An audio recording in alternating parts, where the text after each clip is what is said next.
Great. Um, yeah, I'm just going to continue on with this animation.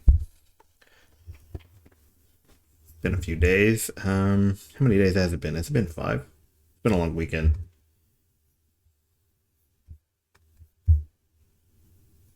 6 days, apparently. It's been a while. Okay. Um, Today's got to be a bit of a short stream because I started late. I just can never remember to plug this one in because my drawing tablet. Because I never know if I actually want it. Is it plugged in? It's like caught on something. Oh yeah, it's plugged in. All right.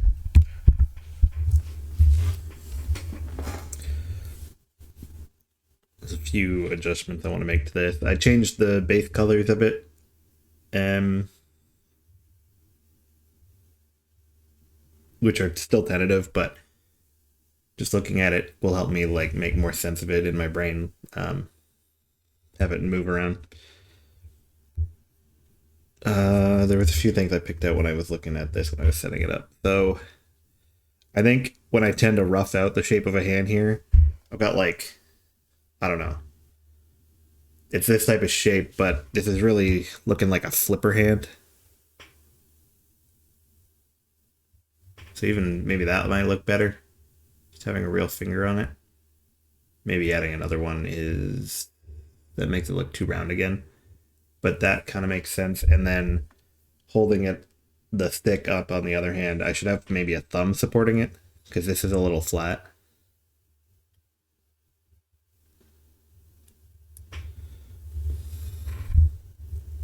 It's very square.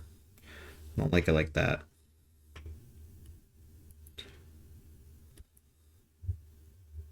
It's a little better. Well, I don't know. Like that angle is a bit square.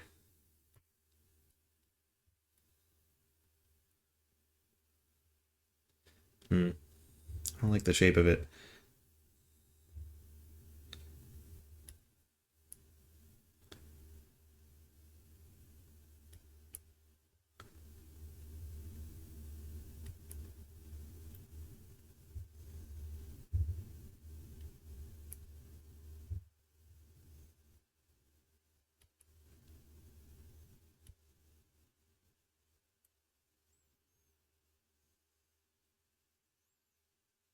That helps a bit.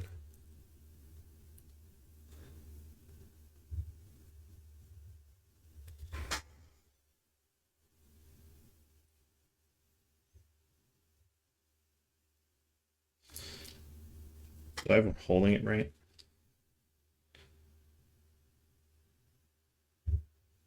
No. Well, it looks like he's got like backhanding it. I wanted it more to be like the fingers curled over.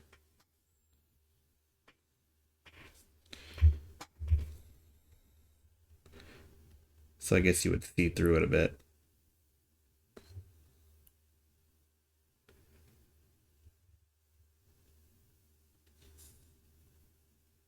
That's better.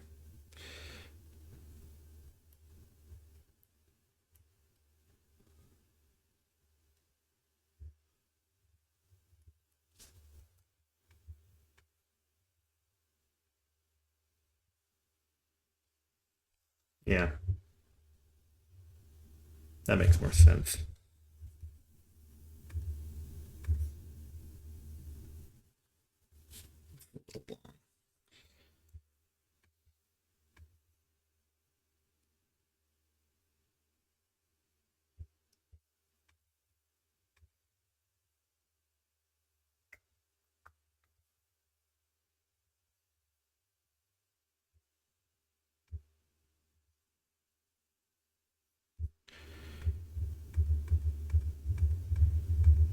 Okay, that's an area where I messed up the layer because I put that all on the sash layer because I just kind of jumped right into it. I do that all the time. But it's easier when I fix it earlier on.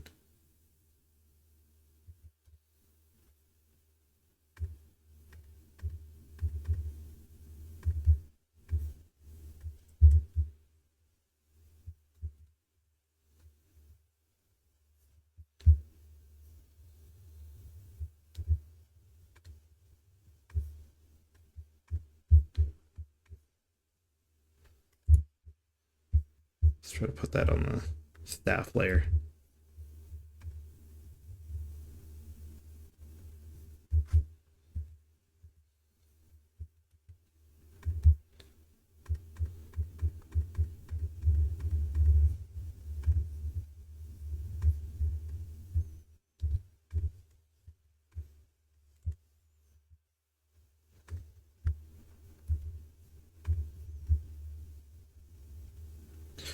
Oh, right. I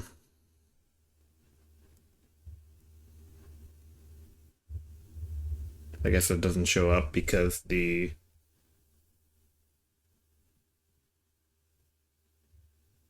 staff is behind. So I guess what I actually need to do on this layer is like remove parts of the hand on the right arm.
Okay, that's a little better.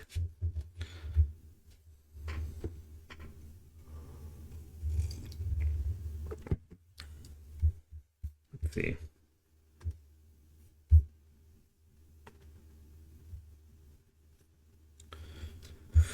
So I think what I want to do is I just want to kind of like have the body carried down by this knee, bring it down over here, and they're bending down. But then I want to do something a little more complex with the stick, staff, whatever, and just have it like switch layers so they like bring it in front of their head and then grab it with the other hand like this.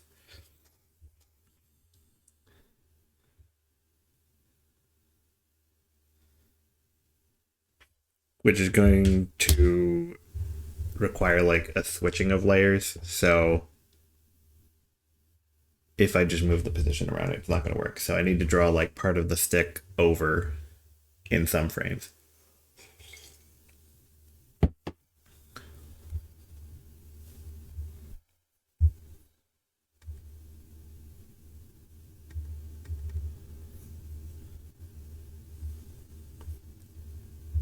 Okay. So I usually do like the final keyframe that we're moving to and then moving back from. And then I do all the in-betweens. So let's see. Left leg lower. This is supposed to be on the right leg. See, this stuff gets mixed up all the time.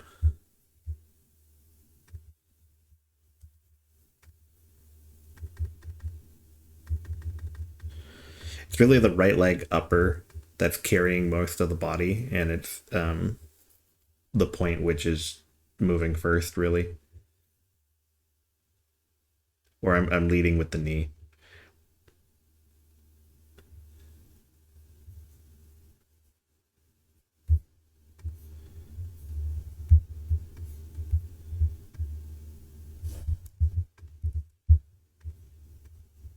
Oops.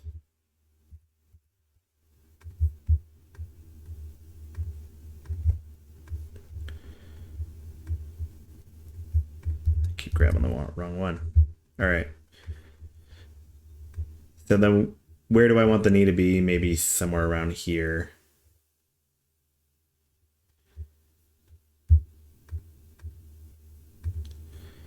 And the angle is going to change because it's going to be more straight if the pelvis is lower, then this knee isn't going to be up at an angle like this. It'll be more at like a straight angle to it.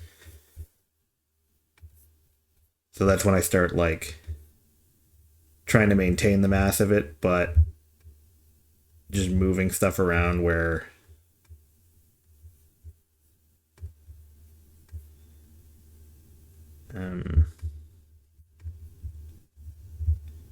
it just overall looks a bit straighter. So maybe this part comes up a bit and the shape of it changes to be somewhat like this. So it moves over here.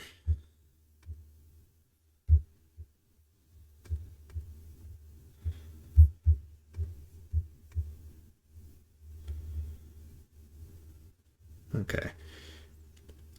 So then when we start with one part that we want to lead,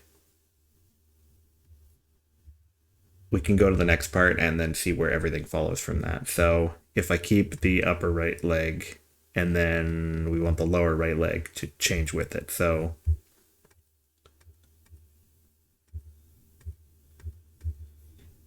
you know that the foot would stay planted on the ground, but this connection point right at the top of the calf would meet the knee. So then we look at what we have to do to get that over there. Well, I can just take the ball of it and move it until it's correct.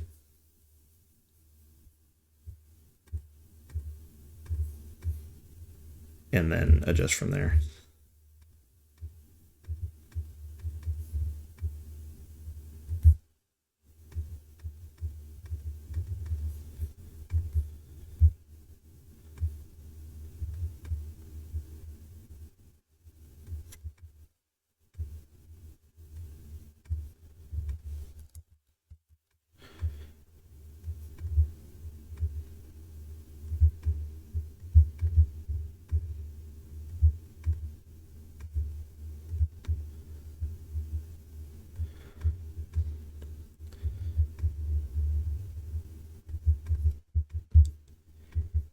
So we just kind of redraw the angle. This is more like creased. And then we fill in the gaps here a little bit.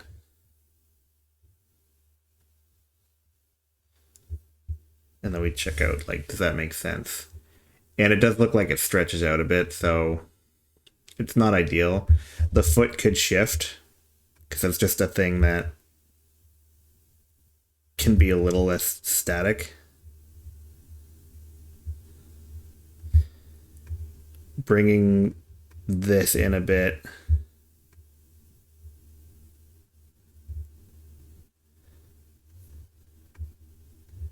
This line should be more straight.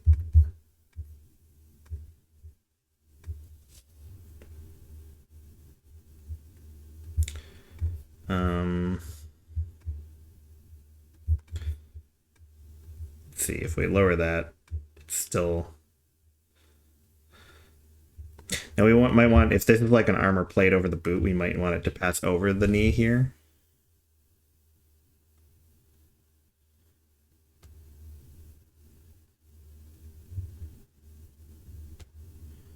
Actually, I'm not sure. Well, maybe. Maybe a little bit.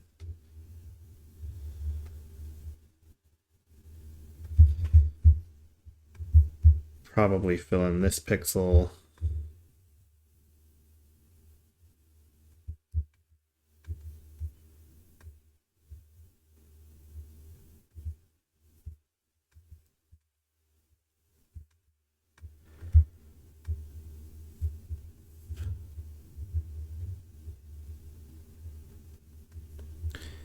Yeah, I mean, if we... It's kind of had it rounded off a bit, but it sticks up here, you know? It's a little sloppy the way I did it, but...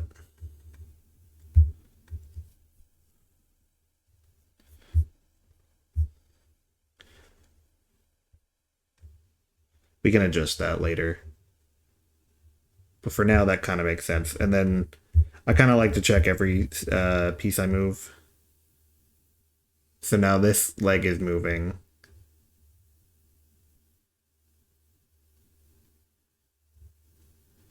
And it should be pulling the hips with it, obviously.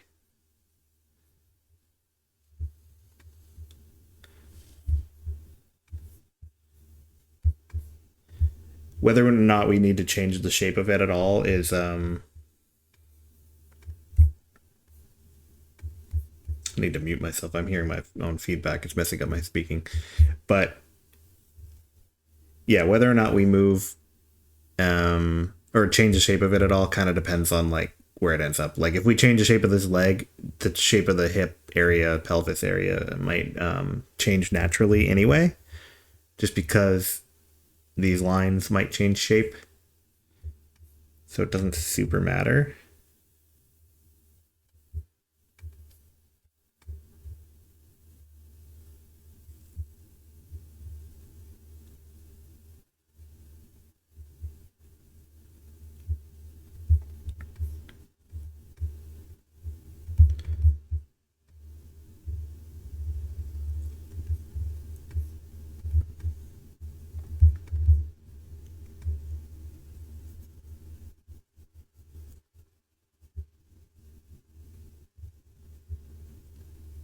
Okay. Then you want this leg to match with the new hips. So upper, let's see. Let's just hide the sort of upper area here. And the lower leg for now. We can try to like lazily rotate it sometimes.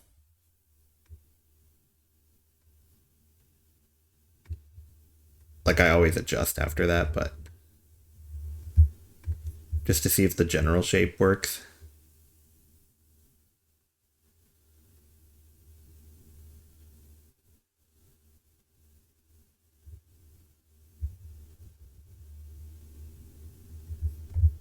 It feels like it gets a little too thick right here.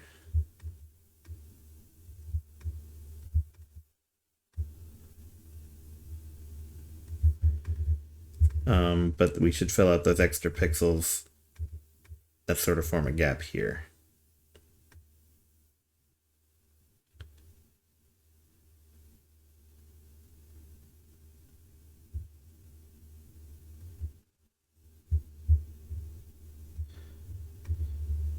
And then when we have that part, let's see, this looks like it should be part of the upper leg on the first frame.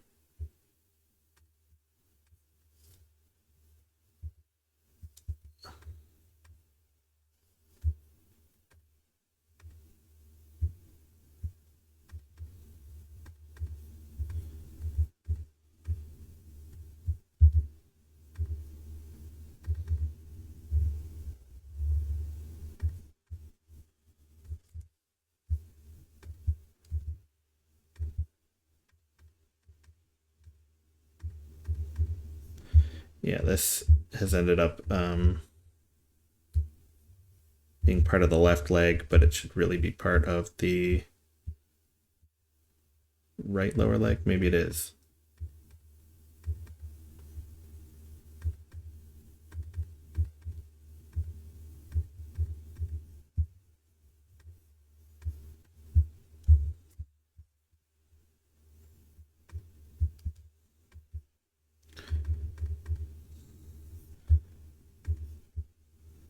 Could probably erase these pixels, since they're covered up by the torso and the sash.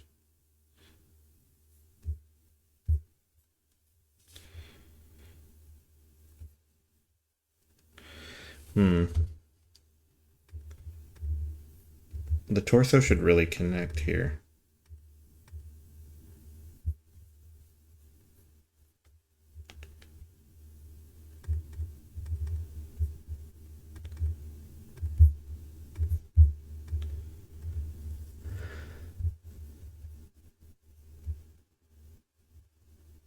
Yeah, the way it looks without the sash on is like not correct.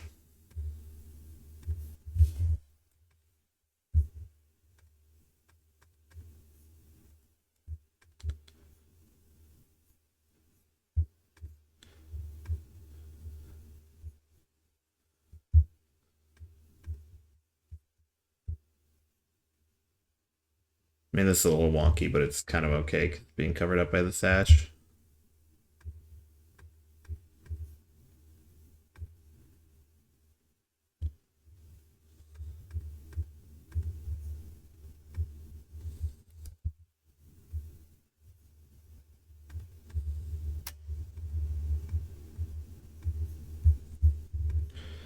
But it might make sense to at least copy it over to the second frame, just to make sure everything makes sense, and then go to the left upper leg, and we want to change that on the second frame. So I think it's okay here for if this is pulling, instead of making this really long extended, like twisting it out of shape,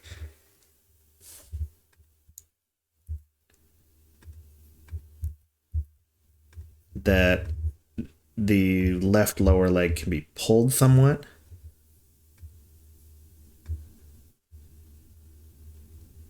But then slightly brought out of shape.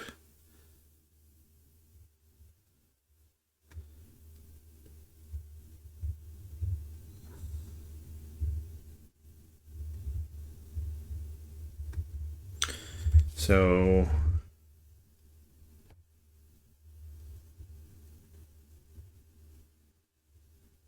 yeah, let's see.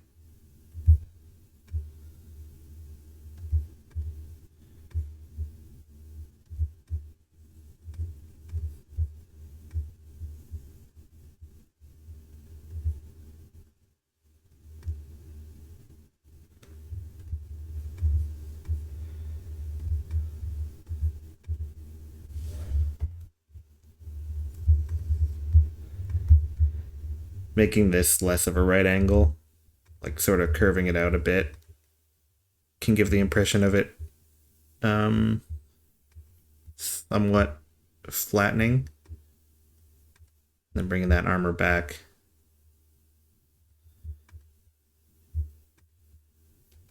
And let's see. This can come up, and then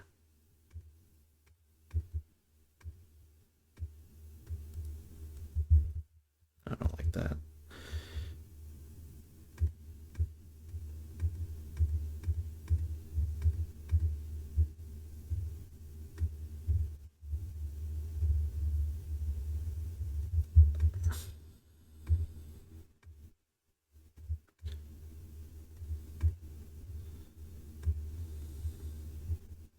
That looks right. Just need to, on the upper leg here, fill out a few more pixels.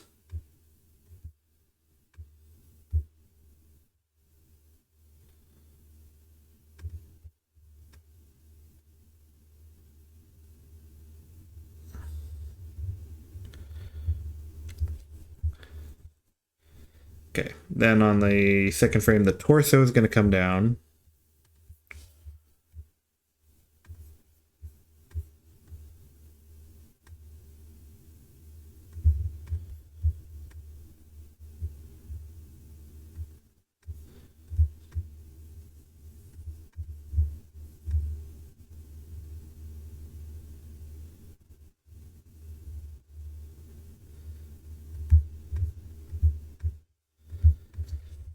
Not quite sure if I'm going to change what I'm going to change about the shape. I mean, the arms are going to change around it, so it's going to change the shape of the torso, but then I can sort of, the action that leads from the arms can sort of deform it, but for now I'll just be shifting and moving it. We'll look for the left arm to come down. Okay, where are those pixels from?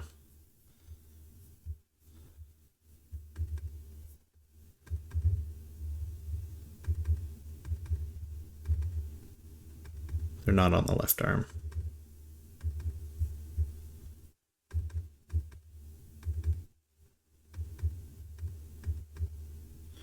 Okay, there's a couple pixels on the staff that belong to the left hand.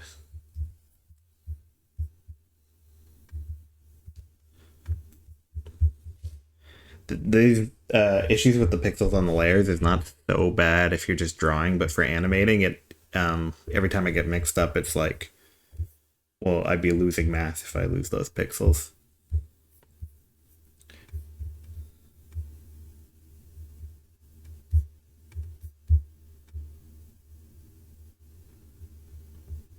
Okay, we'll change that arm.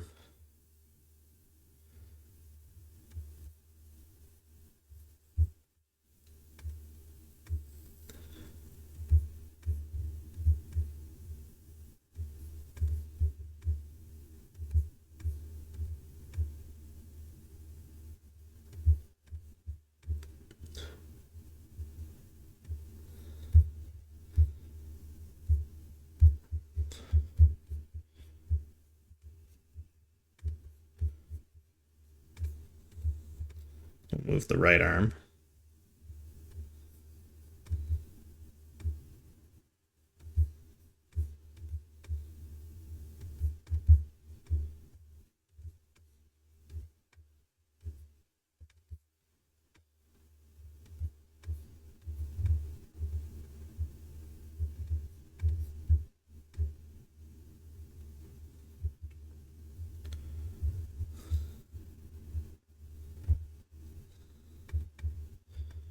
Okay, the right arm has a bit of staff in it. I think I forgot about that, but we're gonna have to do something like that anyway.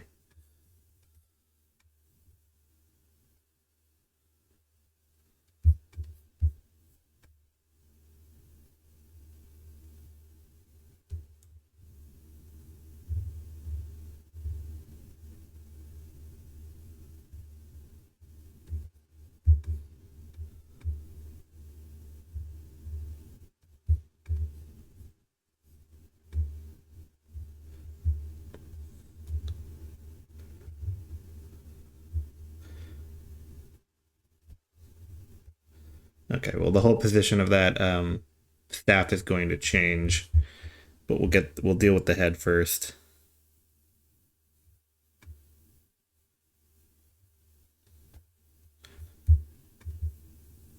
Oh, and the flag.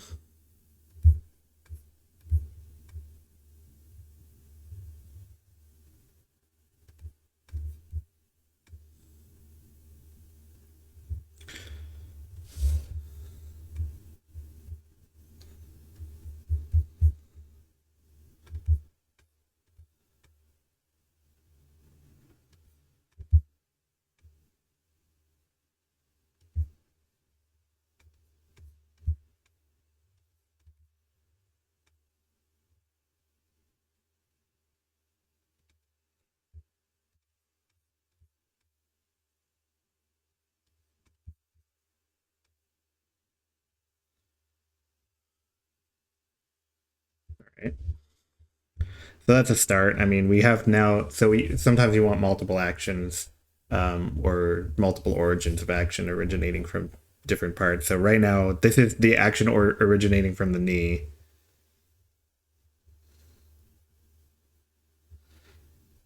But then we're going to move the hand as well. And the staff.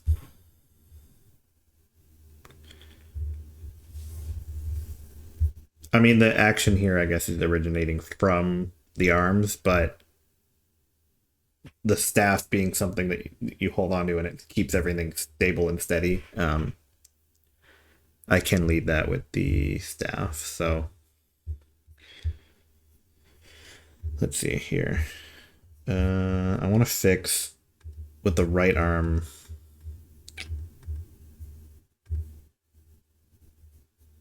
We have,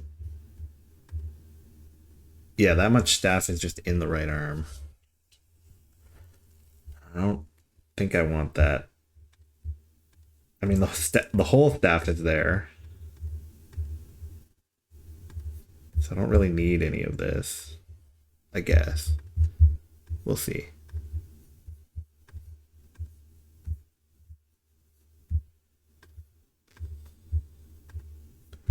Okay. Yeah, no, same here. So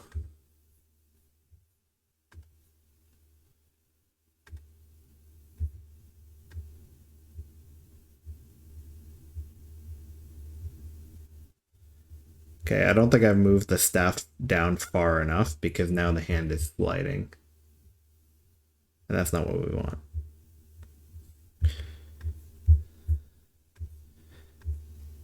I mean, this will all change, but to have the handle sort of make sense.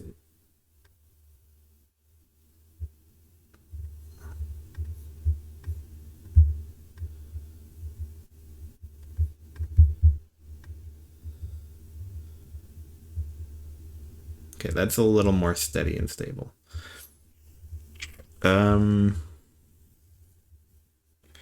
Let's move the head.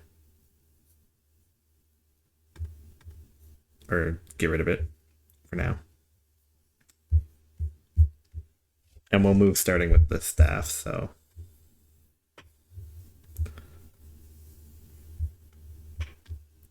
We want it to straighten out.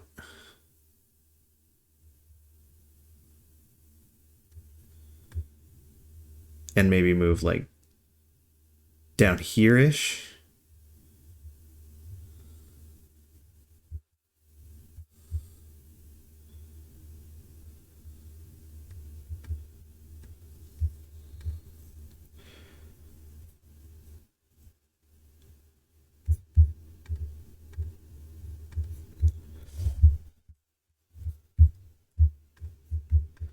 So let's see. I mean, 3 pixels thick is probably fine. I don't know if perfectly straight is going to look amazing, but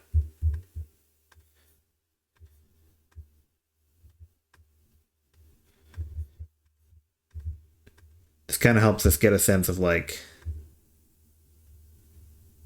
the length of it just by rotating it.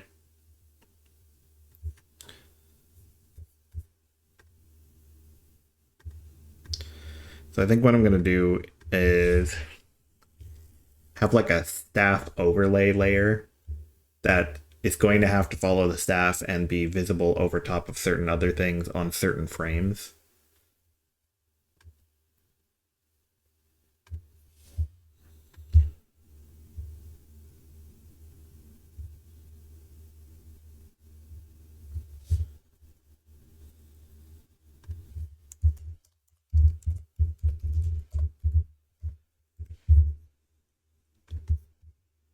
That's what makes the most sense to me.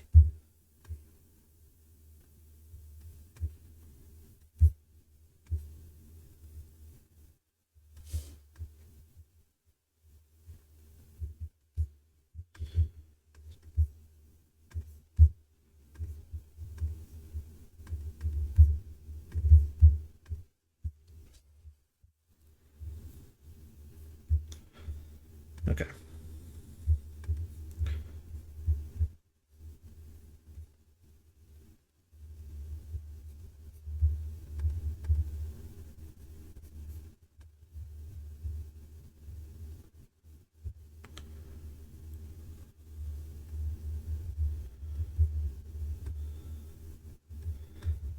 So the staff overlay. I have to figure out like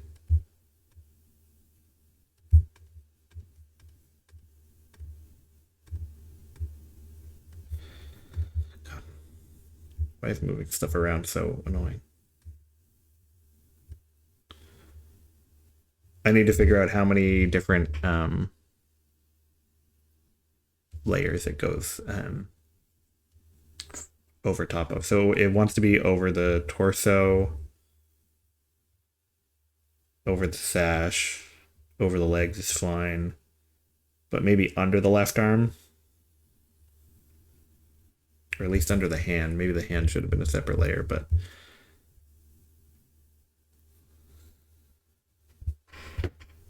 we'll deal with that.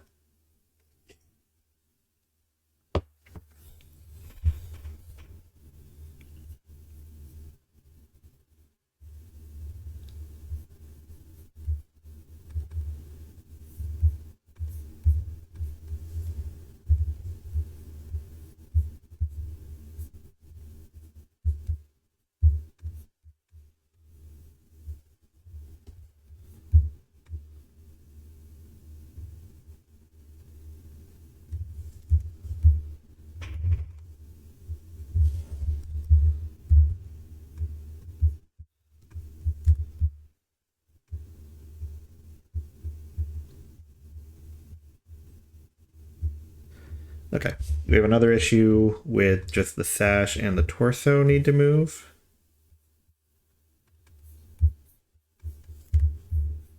All right.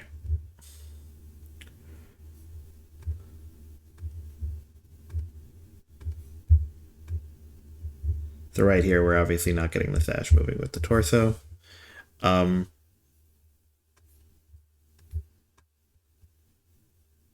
Anything that's more ribbony is going to move independently, sort of like this will get pulled. When this pulls, this might move like in the opposite direction, or like sort of like a series of forces along this that will be led by sort of the next. I do want to curl that in too because of this going off screen now, but let's see if that's. Okay, this should have been up by 1 frame. But yeah, I lose a couple of pixels here, so I actually want to move the sash in somewhat anyway.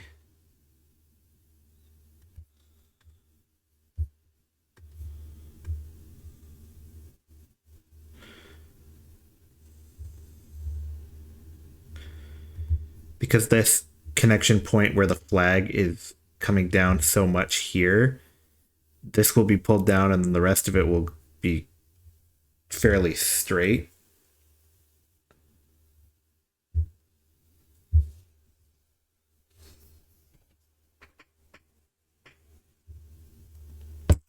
Often I have like 5 frames and it just ping pongs between them, but sometimes what I might do is have slightly different frames on the opposite, like returning side, where like when this is being pulled down it's straight up, but when it's being pulled up, part of this flag might flip. So I might need to have, 9 frames? 8 maybe, actually. And just have it be a loop.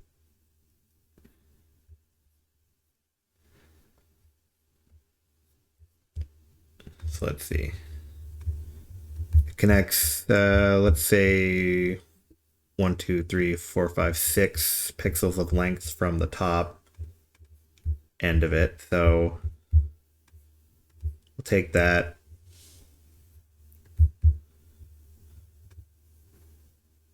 We'll just do a simple, what does it start at?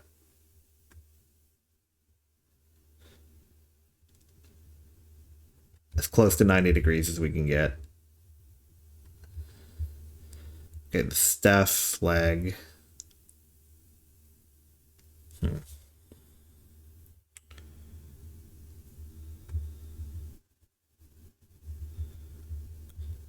1, 2, 3, 4, 5, 6.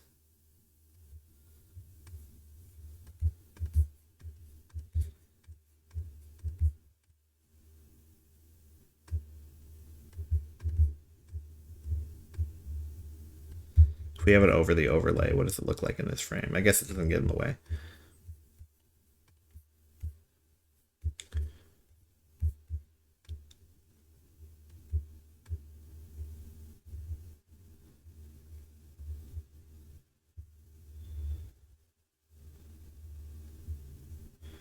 And that doesn't look right, really, but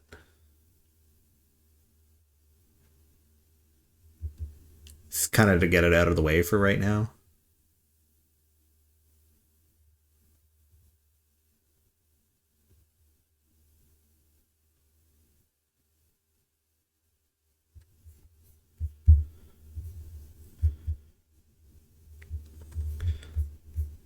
Guess we'll just quickly deal with this end by bringing it up slightly. I'm going to change the shape of it more dramatically in the end, but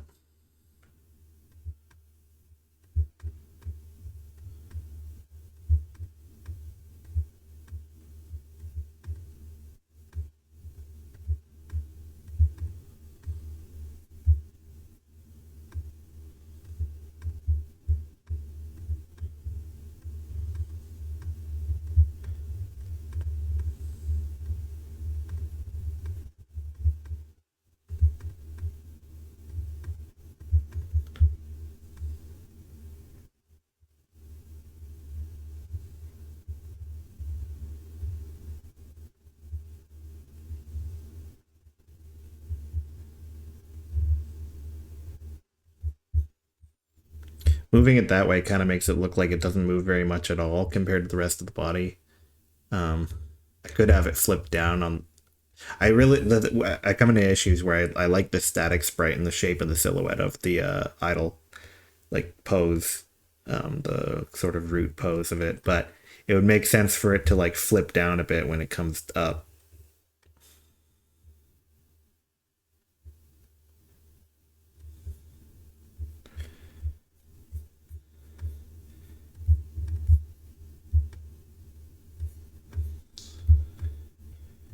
I don't know. It might make more sense to like. No, that barely moves at all now. I mean, we could do the opposite of our intuition, kind of, and like have it come down a bit.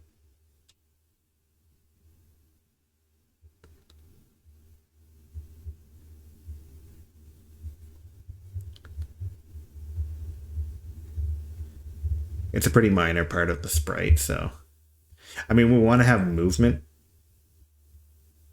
so it doesn't so much matter, I guess, whether that movement,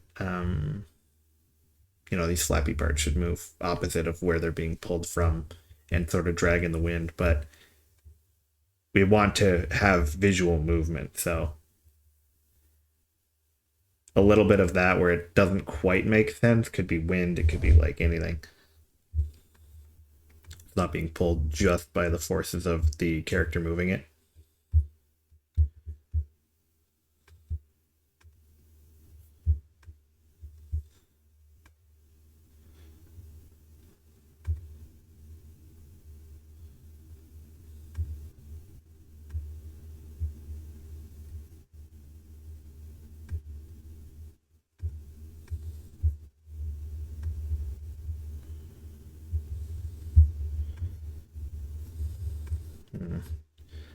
See, even if I flip, let's see.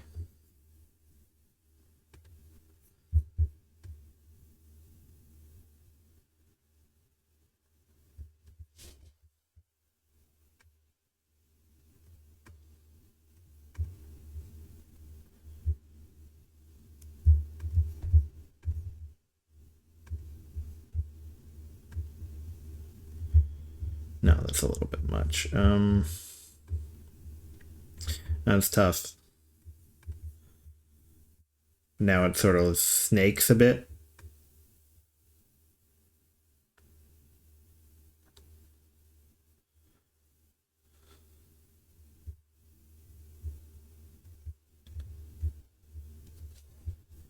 I mean, we could have a path behind the leg too. I can move it around, but I'll adjust that later. What we want to do also is move the hands, right? So this hand will come down and grab it. And we want to do it in a way that's going to move this wrist strap out of the way of this flag, so those two areas of a similar color don't interact too much. The right arm probably makes more sense to start with, though, because that's the one that was grabbing it in the first place. So we'll move the fist. This was 1, 2, 3, 4, 5, 6. Let's say roughly 6. Once it's curved or diagonal, it doesn't perfectly track, but I mean, on a straight line, it might be like 7 pixels.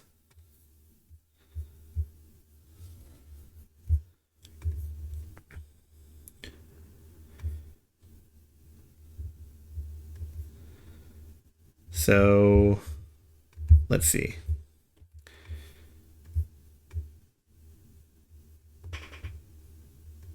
Let's straighten it out a bit. No, actually,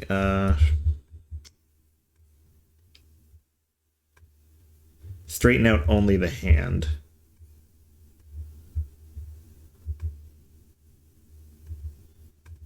That looks not bad as is.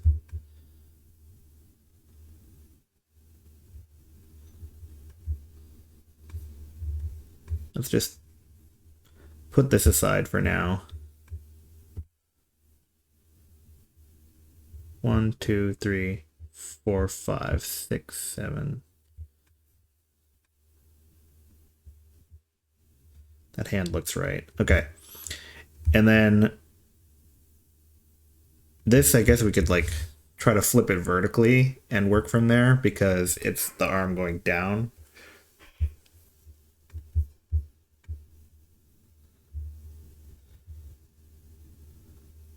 Okay.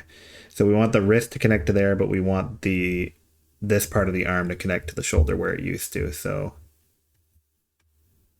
start by rotating. And just see if that makes any sense. Yeah, I mean, that kind of makes sense. I needed to like do the tweaks.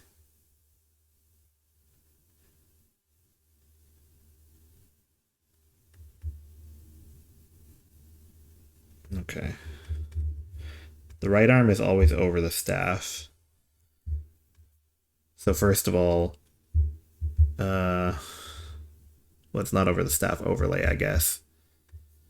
We'll just have to draw this part of the hand on the staff overlay.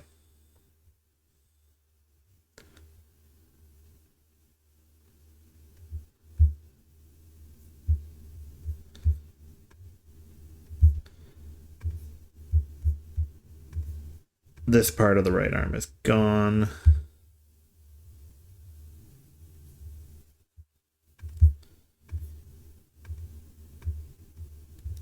Oh, wait. I want to spray for some reason. This could be a little thicker.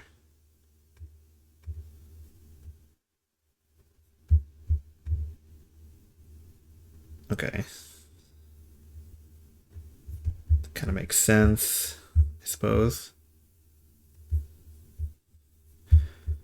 We want to fold this arm in, the shoulder part inwards because it was actually tucked underneath this flap.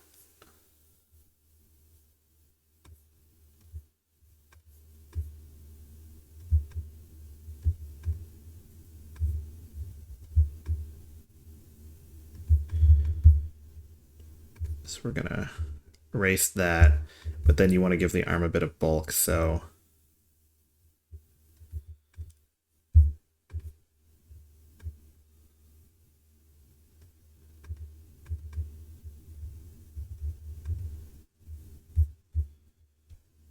it looks a little noodly.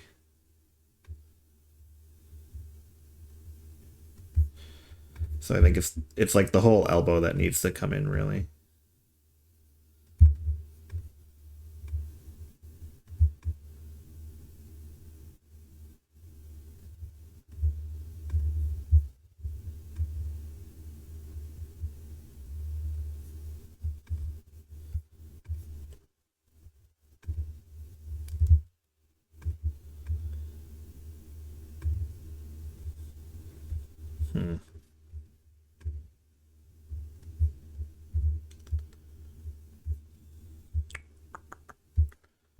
Let's see.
Okay, we'll adjust that.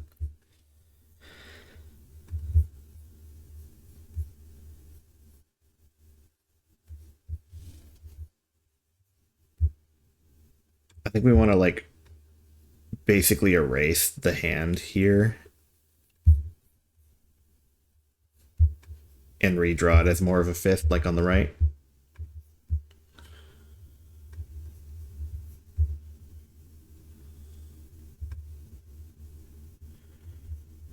Let's change the wrap.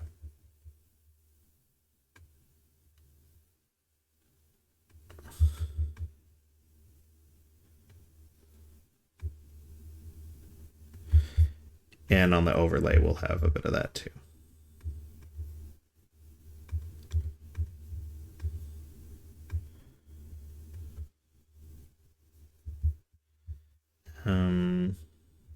This is kind of tough for me.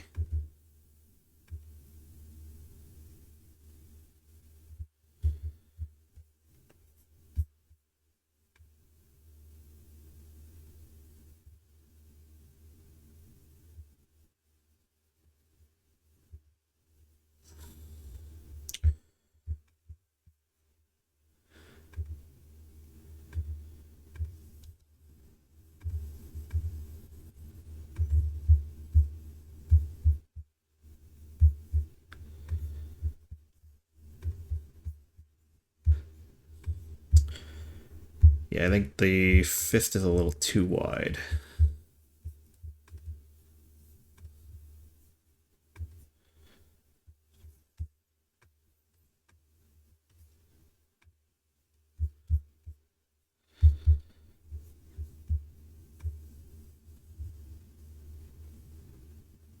That whole hand just looks really big. They both look really big. And I think I want this to be...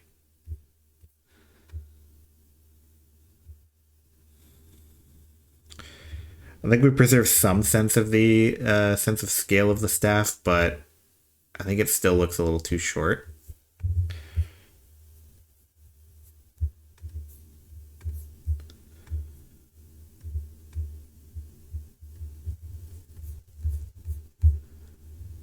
Oh. Hello, everyone. Where's this coming from? I didn't even see it. Show the game. Okay. 39 people. Jesus. Thank you. Give me 1 second. I gotta set up my window and I will show the game.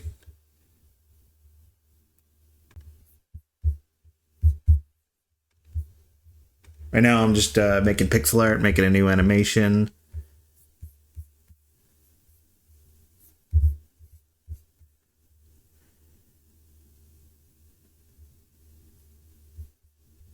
Where the heck is it? Okay. Yeah, I just need to set up a new screen capture because every time I close out of the game, I need to set up a new one.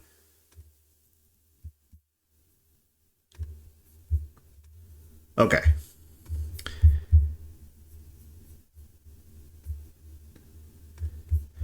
Title screen, pretty blank. It's a dungeon crawler, tile based. You walk around. Got stuff like, let me move myself out of the way here.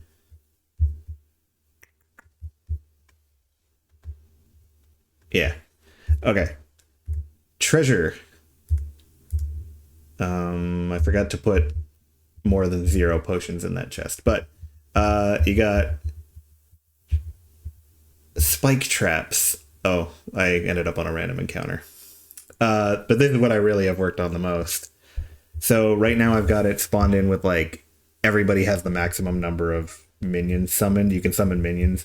And that was just to test out the UI to see if you could see all of them if you had that many.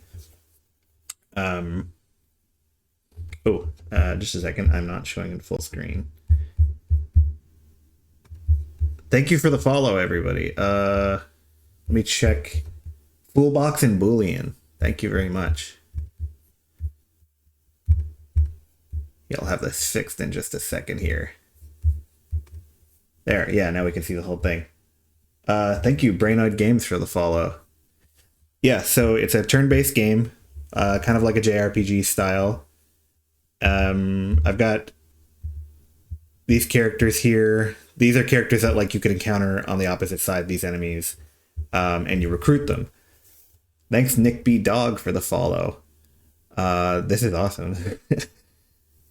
Yeah, so you fight these enemies, you recruit them. They're all like humanoid enemies, and they all kind of represent like a class in an RPG. And then you recruit them, and then you have that class. And the way that you would get like new abilities, multi-class type of thing, would be you combine them together. So let's say you have like a cleric and a knight, you could bash them together, make a paladin, and that would be how you do your multi-classes and unlock new abilities.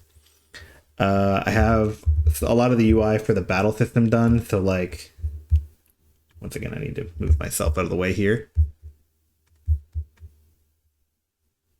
This little pop-up menu with your attack, skills, items, switch menu. And let's say, okay, so each one takes a different amount of time. Let's say I cure all my party members because they are a little bit low health right now. The time this menu for like targeting all of your party members is not done. I want them to like show up and then there to be a targeting thing, but I don't have like a backing for it. I'll fix that. But basically, when I do it, this clock has just moved down by like 4 units. That'll be clear. I'll have a number on it too. So like your abilities, you can summon different minions. Like right now I have skeletons. They're all just like populated so you can see them all.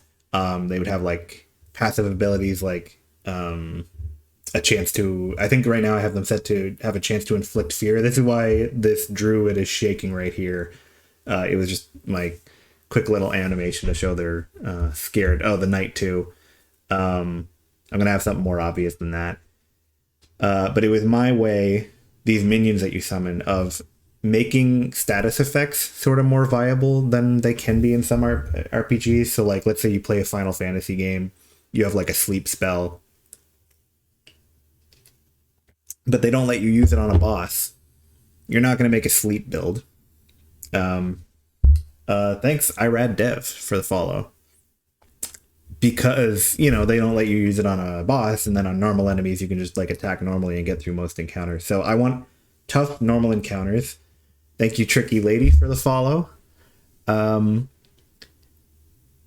This has been the best day of streaming for me so far ever. Thank you, everyone. Yeah, so the idea is, you know, in a lot of JRPGs, if you played like Final Fantasy or Dragon Quest or whatever, if they don't let you use a status effect on a boss, you're not really going to use it. You kind of ignore those moves a lot of the time, especially if you can just like do normal attacks and get through most encounters. So I want like tough encounters. This game is like inspired by Shin Megami Tensei. Like normal encounters could be tough or at least like taxing on your resources. But I want all these builds to be viable. So it's like, if you want to make a character that's like uses sleep a lot, how do I make it so that I can allow the player to use it against a boss?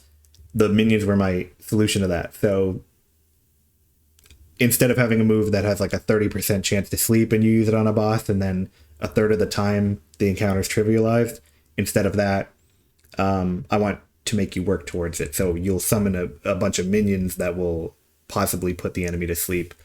And then if you work towards it, I'll let you use it against the boss. So I want all these builds to be viable that way. Let me just read through some of these comments. Like the twerking enemy, the druid, yeah.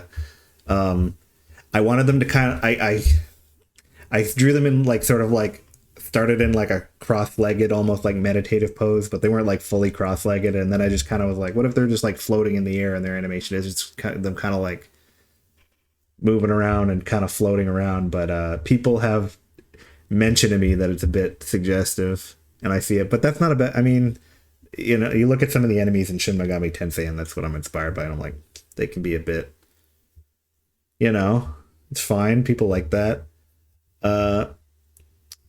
Yeah, Foolbox says I really deserve it. The aesthetic of my game is really nice. Thank you. And yes, so Foolbox started the raid. I see. I'm new to streaming, so I'm trying to figure out like reading this stuff. But thank you so much. Just got a bunch of followers from that. So yes. Thank you very much. I can have all the druids twerk and it'd be cohesive. Yeah, I mean, I'm going to have some enemy designs that are a little more. I mean, the druid was very popular. I used to make devlogs on YouTube before I switched to streaming, and I found it being online while like making my game, just like more productive. Like I could be online and make it and not have to edit video or whatever. The druid, when I put the druid in the thumbnail, that was the most views I got on a video. People just liked, put a girl in the thumbnail. It works. You like it. Maybe even a reverse twerk. Not up to date on dance move names, but it's something. It's something. It draws people in. It gets the blood pumping.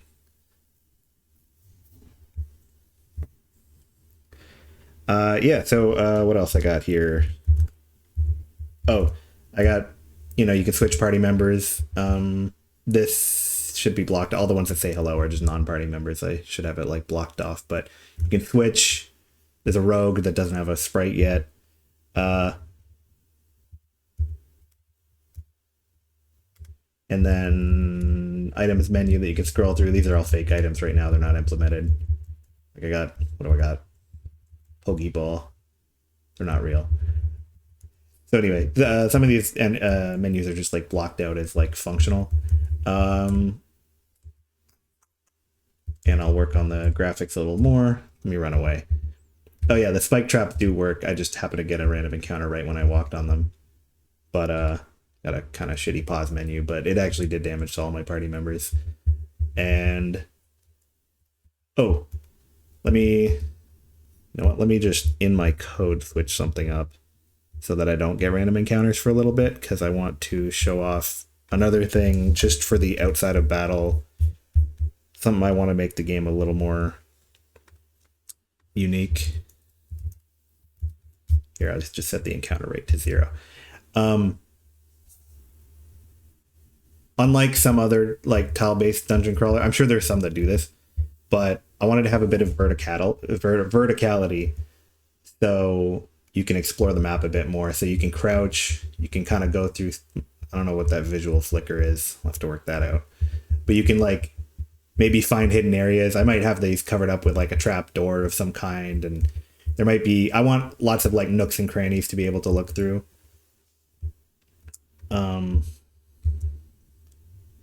And then thank you, Rough Knight 86 for the follow. Yeah, that was the most recent. Thank you. Yeah, I had every tile be like a full cube, like the size of the player, and they were, well, I guess when you're crouched, it kind of looks like that. So let's say you're the size of one cube. I thought that the stairs, when I made them, looked like too big. So it's like, what if the player is like 2 blocks tall, like kind of Minecraft proportions, essentially? And I just thought this looked better, so I'm like, okay, that you can crouch and you can crawl through little tight areas. And then the game has like verticality, like falling. So I'll be able to design more areas like that, where there might be areas you might not see at first. They might be covered up by foliage or a trapdoor or whatever. I have this area into just like a little dungeon that I kind of started. So, you know, there might be areas like this that you can kind of crawl under. I have no idea why it's flickering. But anyway, yeah, this is just kind of like a little demo dungeon I'm starting. Am I familiar with Munglo? No, I am not, but they're a streamer that does a lot of dungeon crawling stuff. I'll check them out. Planning on having puzzles and things? Yes, yeah. I've been working a lot on the battle system, but I'm going to have more like interactable elements in the dungeon and more like props and things that you can do, like switches that are attached to different events and things like that. So once I put them all in, I'll be able to like play and level design.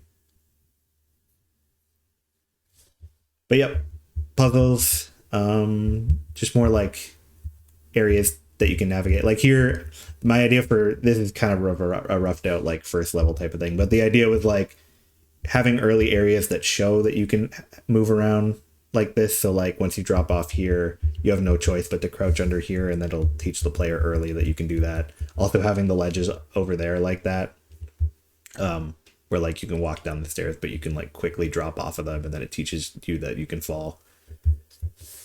Feel like having the enemy move at the same time as you on the world map could be nice. Could do that. Yeah. I mean, I have random encounters, but there could be like, if you've played Etrian Odyssey, the, what is it? The FOEs, the big monsters that kind of walk in a pattern around, and they're like tough, and you see them on the map and they can trigger an encounter.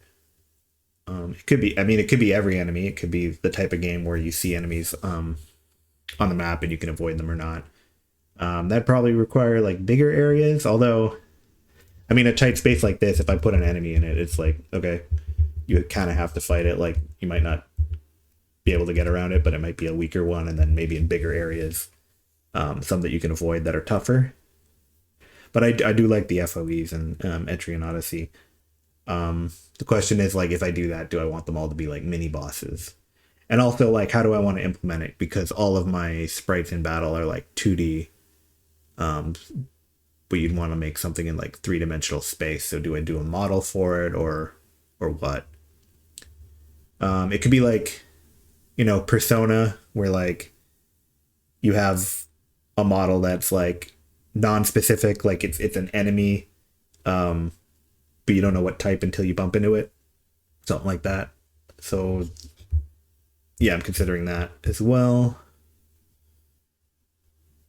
Maybe even different type, like a shadow. If you played Persona, like maybe a small one for an easier encounter, and then bigger ones for bigger encounters. And then yeah, I've been making like a new enemy type. Like I said, they're all based on classes that like, they might be D&D classes type of vibe, or like enemies that evoke some type of class fantasy, but you know, not like just, you know, 13 to 20 of them, but like hundreds. So I want lots of different variations. So you might encounter a martial artist early, but then you combine it with things and you might get like, oh, this is a martial artist, but it has more of like an ice power type of thing. How long have I been working on it? About a year on and off. About a year, but like there was a pretty long break in there. Yeah. I've been kind of uploading. I started off by uploading devlogs. And early on I was doing like once a week, where I was like every single thing I did, even if I had a bunch of stuff to talk about that was new to me, or like a new idea I had that I could, even if it wasn't related to like stuff I did that week, make a video every week. And then I found like that slowed down, where I was like, I'm spending a lot of time editing video versus making my game. And then I decided eventually, after things slowed down a bit, I'm like, I'm going to work on my game again and like really recommit to it, but like I'll go on Twitch and I'm not going to edit video. I'm just going to make my game. I'm going to come online and I'm going to work while people are around and chill with people, and then I'll upload the VOD later. But being online will like keep me productive, and I find it's been working and it's been fun, like having people to chat with. Boolean, yeah, you were going to do the same, but you decided to spend more time editing video than working on the game. Yeah, I mean, I found it was like eating up a lot of time to like do a devlog. So like now I'm like, I will stream and I'll upload the VOD, and then when I have like a substantial feature done, then I'll do a devlog.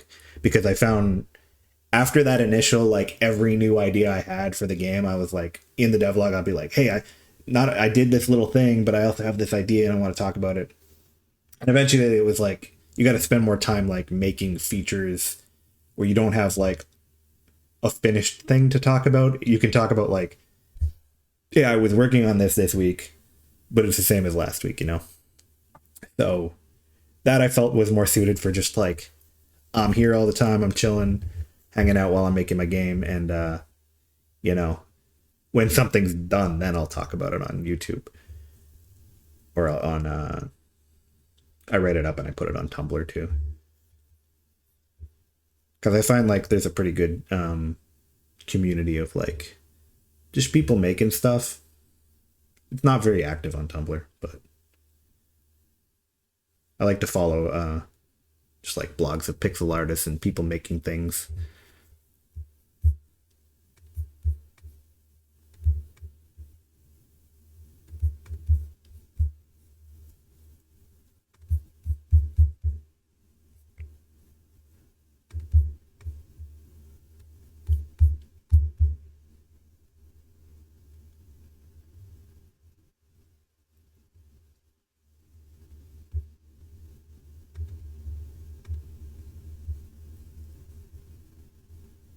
Wait, okay, wait.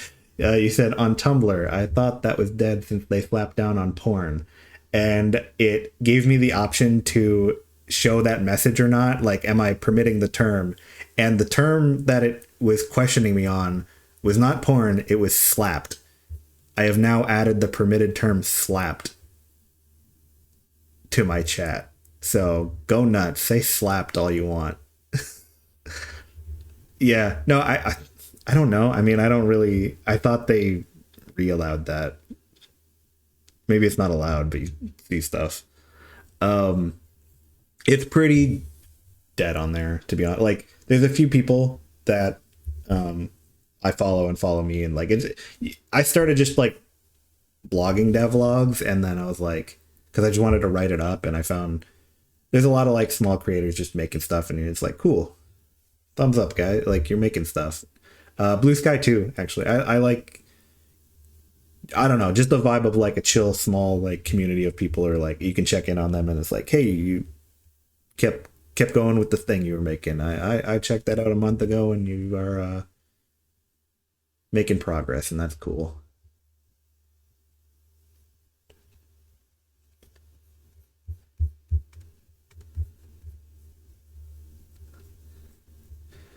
I can't believe with that message they were like, are you sure you want to let people say slapped? That's a bit questionable. Twitch.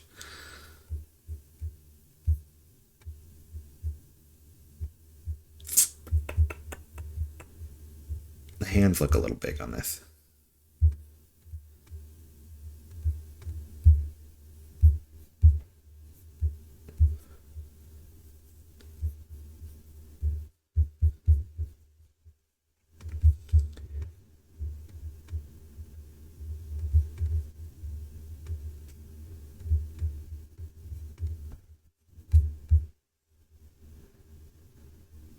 Ran into the same issue with your game. Had to call it scope creep because creep is sometimes not permitted. Oh, in chat?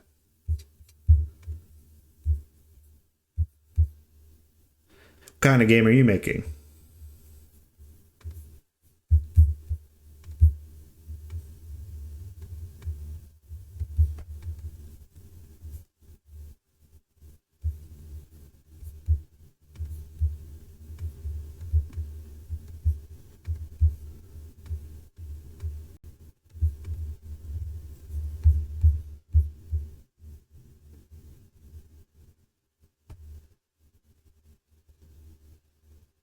It's a little incremental game inspired by Node Buster, where you upgrade a light and hunt some ghosts.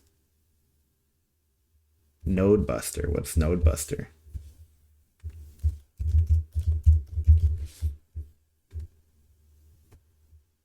Checking it out.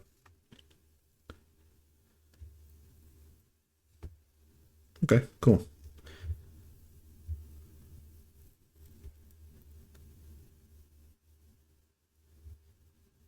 I'm just looking at the trailer on Steam here. It kind of looks like you're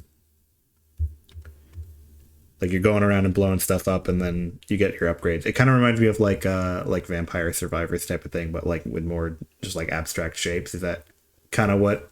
Yeah, you can link some GIFs. If you got some of your game, I'd rather check out your game than.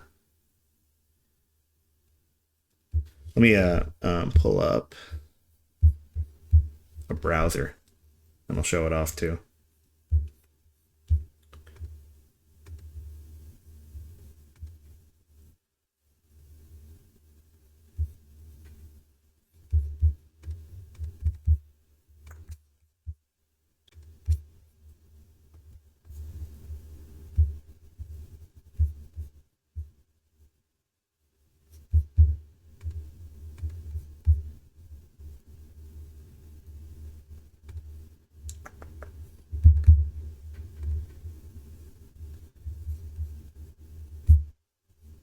Yeah, I'll just give me a second here. We're gonna show off Fullbox's game too, because I'm gonna check it out.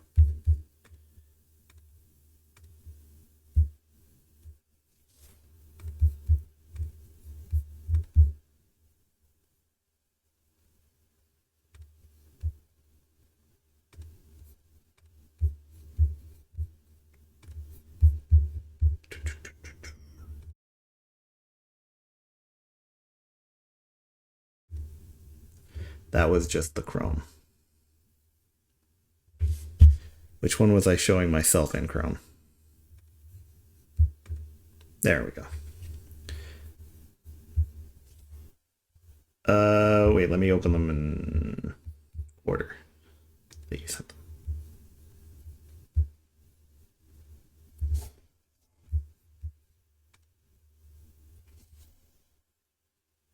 Nice. Okay. So would these be like the upgrades that you pick?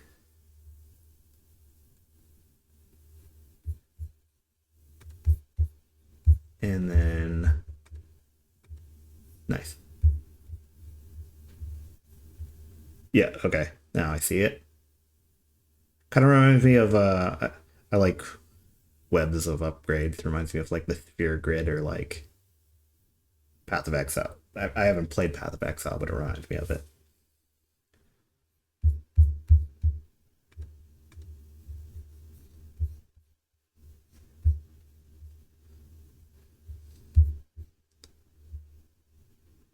And then, yeah, so you like stay in the center and you shoot these ghosts. Neat. I like it. It's cute. Looks like fun.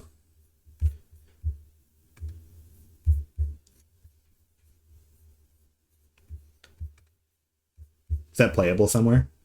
Or is it just kind of on your system right now? So I could probably tell if it was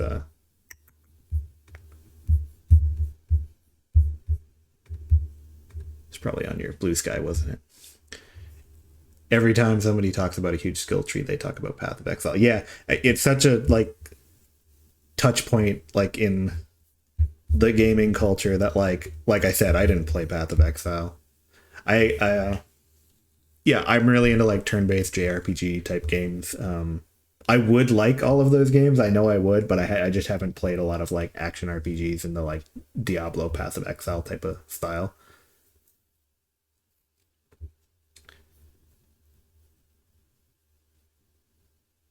I'm gonna give you a follow on Blue Sky, and then I'll check that out if it's on itch. I'm sure I could find it off of that.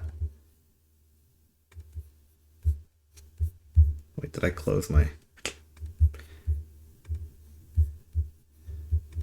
I'll play that later.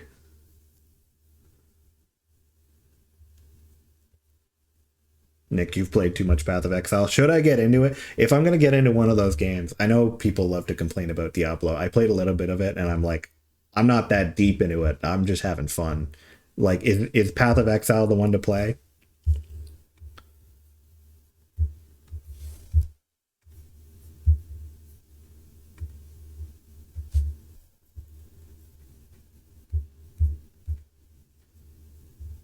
Okay, so that your game would be different than the version I would find online full box. But if the new one goes up, let me know. Maybe I'll play the Game Jam one anyway. Um, Worth a shot. I like playing games that when I'm talking to people in chat and they've made a game, if I can play it, I'd love to do that.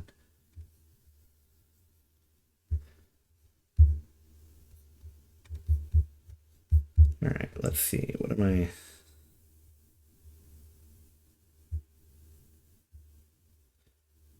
think maybe the elbow on the left arm should come out instead of like being bent inward like this. For sure, you're planning on doing a coordinated Steam demo release. Got to work on the marketing and the algo, yeah.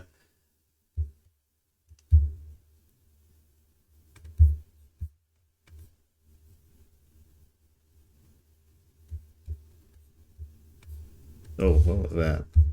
What'd I just do? That's not what I meant to do.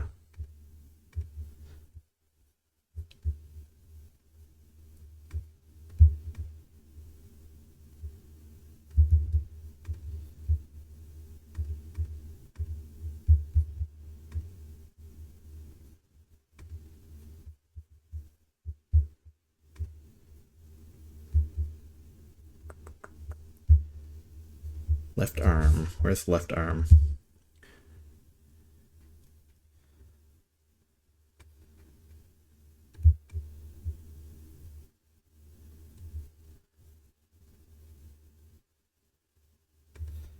I mean, my game is nowhere near finished, so I was like not thinking of marketing so much as like I'm thinking for me about like being on Twitch and like YouTube and building up an audience, or just like having people around who will be interested if it ever drops. Um, but yeah, it's tough. You kind of have to think of it early. Like you want an inbuilt audience. So I'm like, I want people to know what I've been making by the time I'm done making it. You got to go grabbing a bite and have an appointment soon. Have a nice rest of my stream. Thank you. Good luck with your game too. When you launch the Steam demo, I'll play it.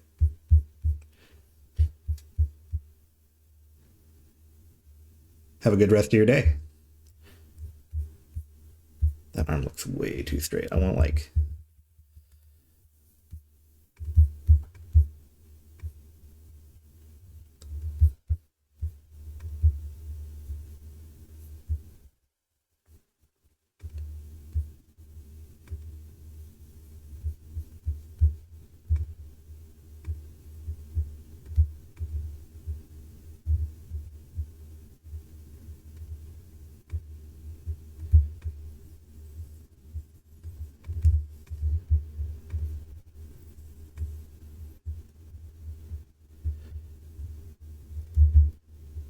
Yeah, I mean, you guys are talking about marketing.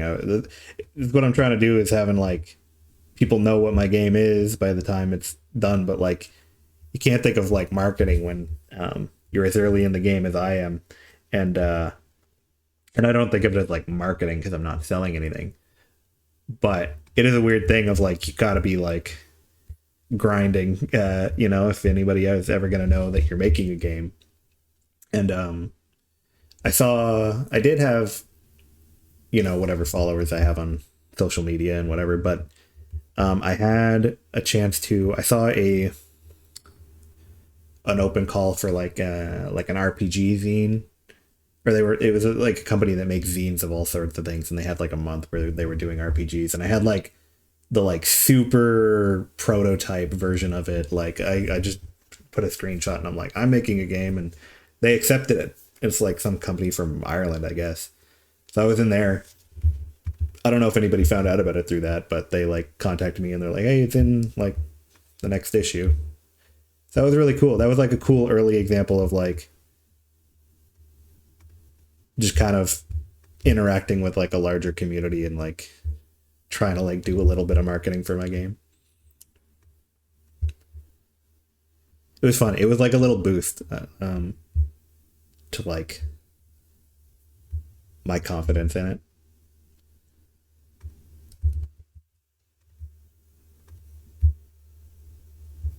I don't like how that looks.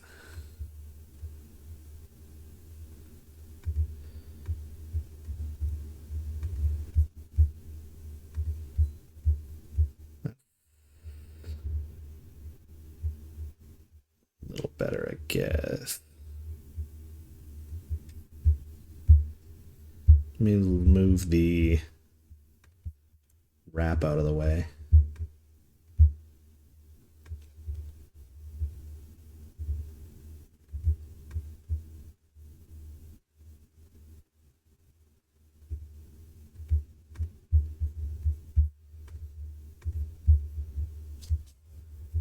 Probably want to decrease the wrist size, like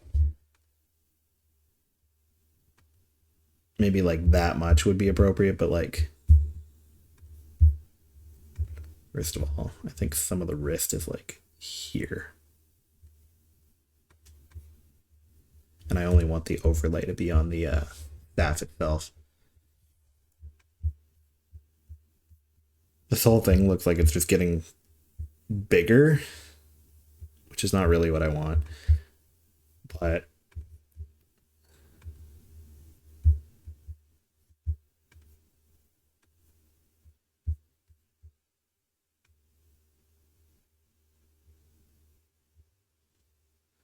it looks okay. The shape of the arms is kind of like deforming a little bit.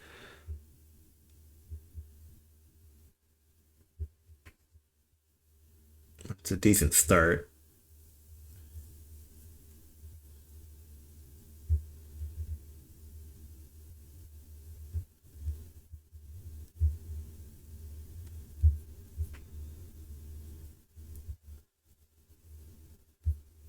I have another one loaded up that I have titled Paladin, but I don't know. I think it might be some type of like Dark Knight instead. I went a little too edgy with it. I just thought it was cool to have like an eyeball shaped helmet. But I wanted it. I need to workshop this because I wanted it to like take its mace in the two hands and kind of like pound it. But the problem is like if it raises it up, it covers its own face. So I might have it like go off to the side as part of the animation. But I put the spikes on it because I'm like, what if like an eyeball shaped helmet would be cool, but like I'll make it obvious by having like eyelashes and it just looks very edgy.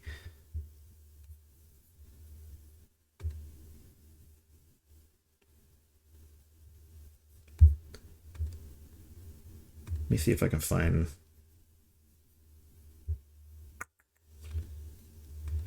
I want to show my favorite one so far.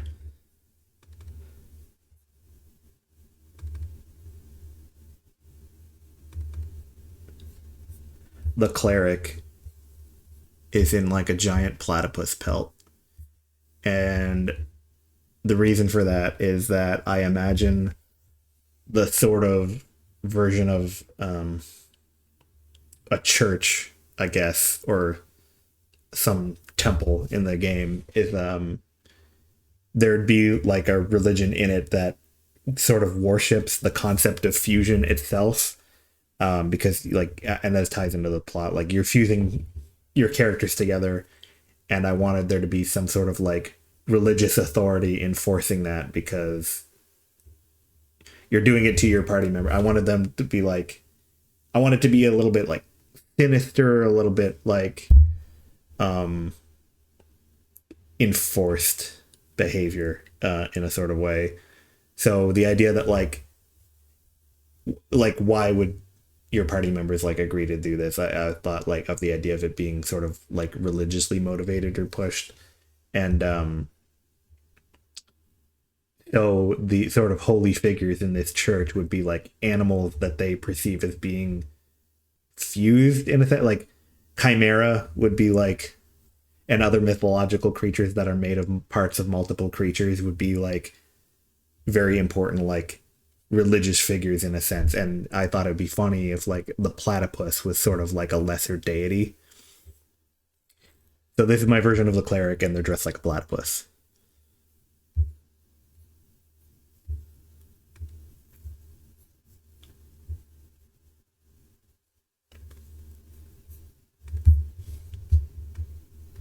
The arc of this flag comes down here, and I just rotated it by 90 degrees, but I think it should like flutter over here really.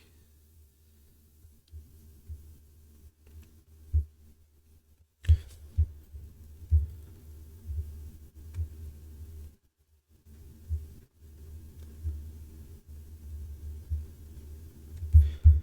want to make the left arm like a little more, have a bit more of a sharper elbow,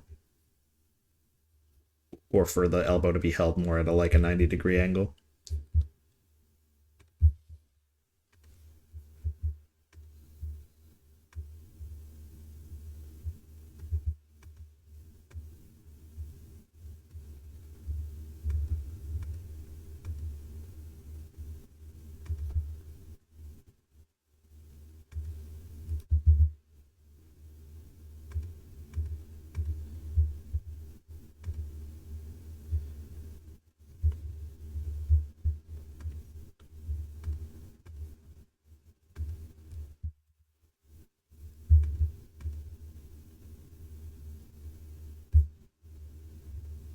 Hmm. Something about this isn't working.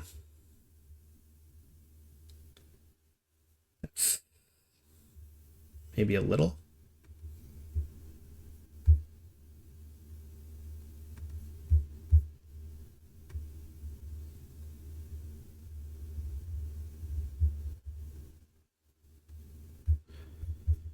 Do that to the right arm too.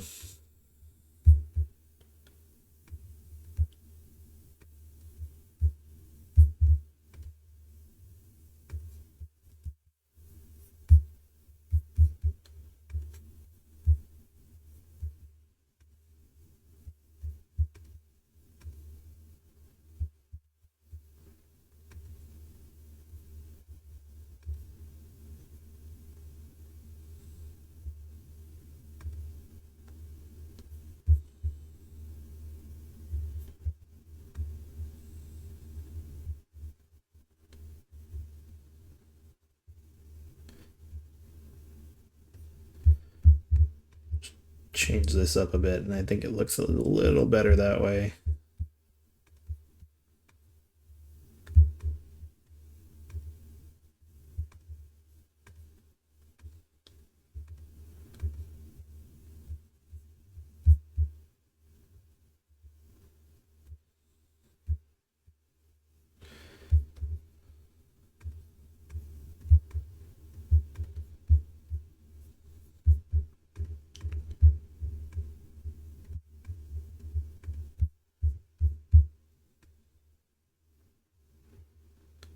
That looks a little better. I need to figure out how I want to do the head, because the head should have some motion. You know, the torso actually could expand a little bit. Like they're kind of bracing it, so maybe their chest like expands by maybe a pixel.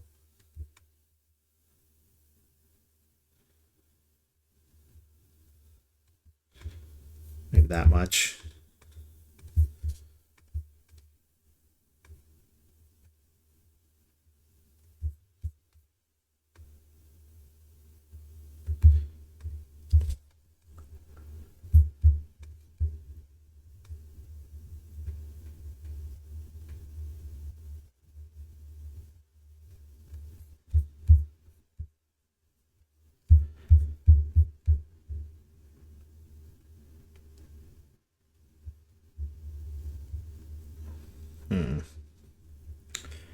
Where's the flag on the staff? Oh yeah.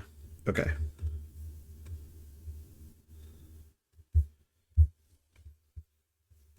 We'll just redraw this entirely, I think. Because the tip of it is coming from way over there.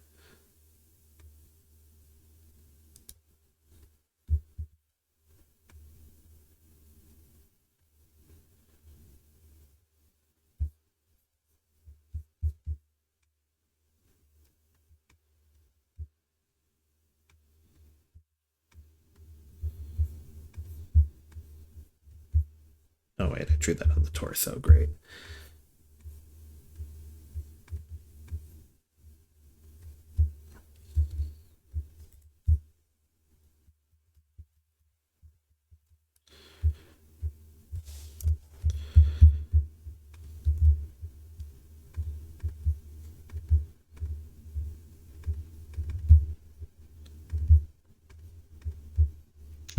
God, how do I deselect that? All right, whatever.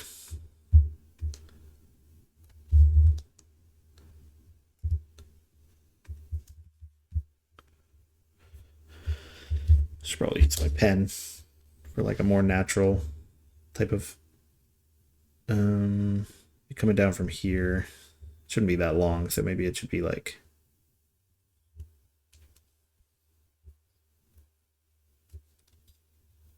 something like that. No.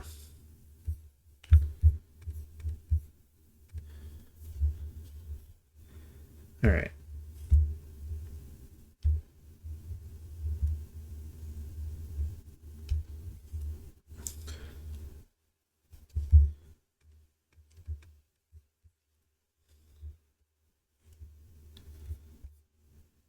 Something maybe like that.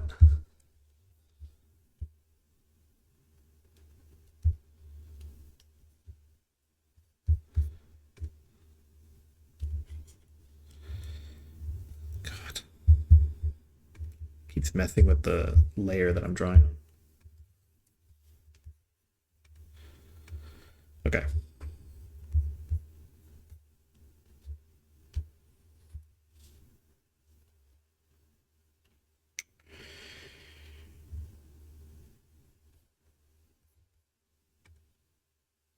Let me just erase everything except for where it's attached.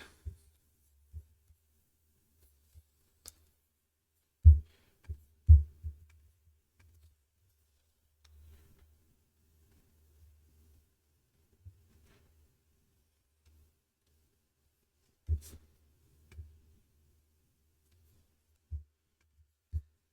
maybe it'll like whip around like that.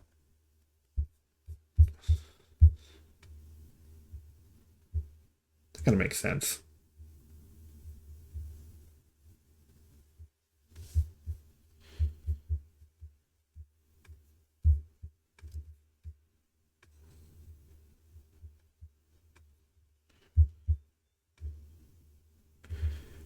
All right. If we just hide it for a bit.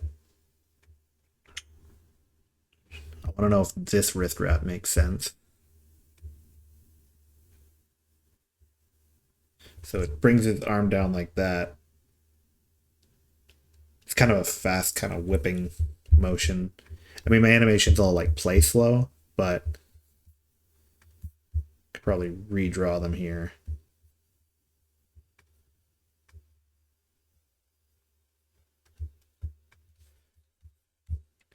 Something I have to be careful of is like I want the silhouettes to be clear, but I tend to avoid having things overlap maybe a little too much sometimes.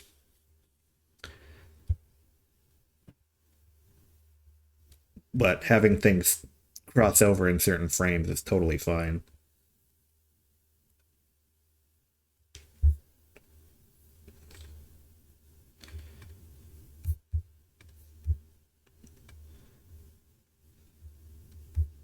That's a little too big. I think maybe that needs to come down like that.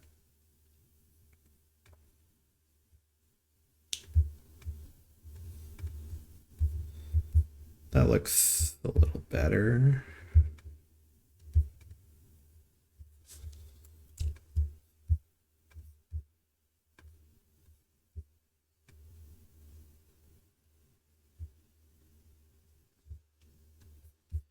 maybe bring these this ribbon closer in.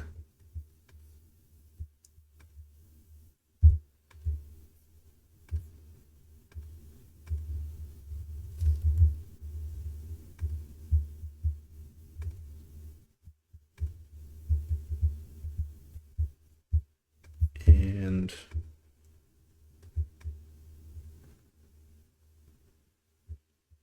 actually, let's bring that down.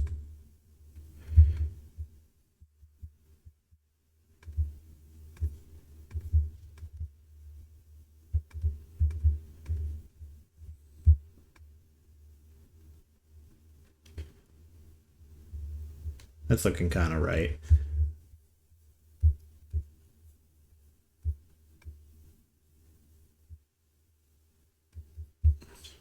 I think maybe the sash should go over top of both legs.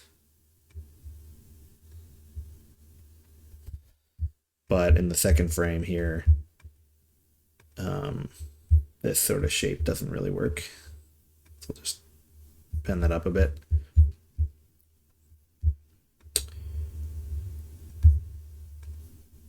Kind of needs 1 pixel off there too. And let me see. I tend to like to do that. So I started off with like leading with the knee, and it pulls the rest of the body down. And then I'll like rotate pieces. I'll move them around. I'll shift them. And I want to make every piece. I want to make a final check at the end to make sure every piece feels like it's been redrawn. So it still needs to.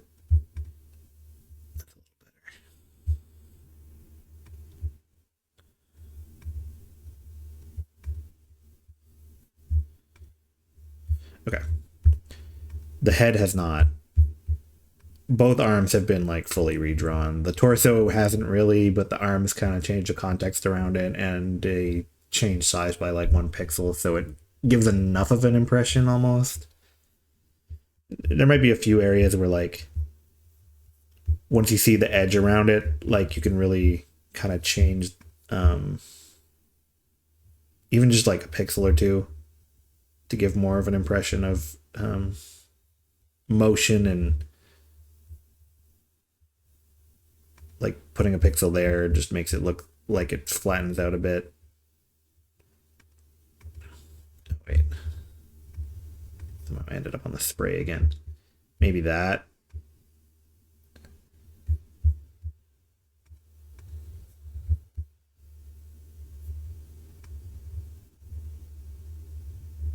Because if he's shortening a bit, like kind of thickens up his body a little bit, like he kind of expands.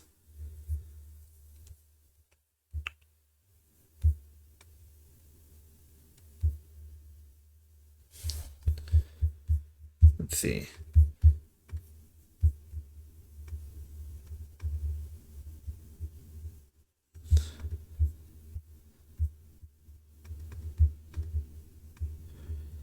This can change by a little bit.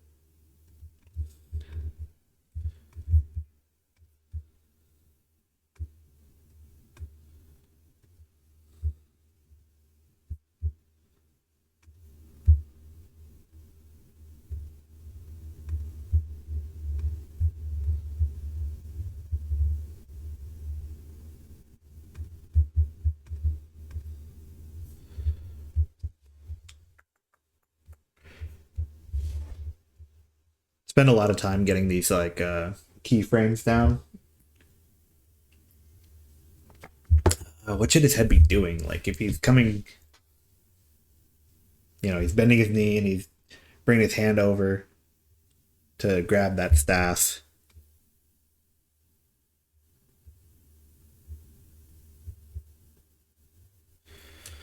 I don't actually know really.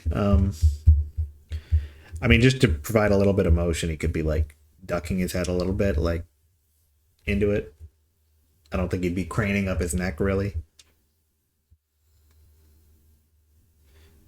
And maybe in this pose he would a little bit. So it might make sense just to bring his head down just slightly. Bring it more like into his body. And then, I mean, that can give you more opportunity to change, like, you might want to bring his shoulder up in that case. So let's just fill out that space a little bit. Oops, not that much.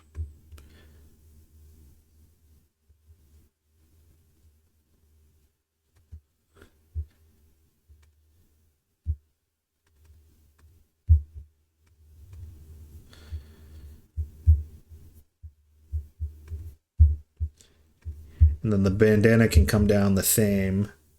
Where do I have it? That's about there where the ear is, but I'll crunch it up a bit. So like,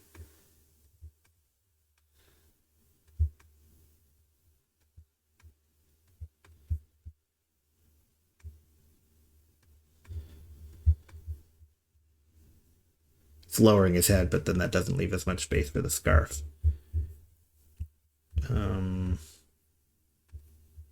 Right. Let's bring that neck up so it's hidden.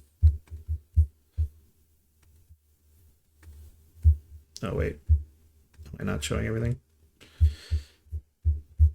Let's play it really slow.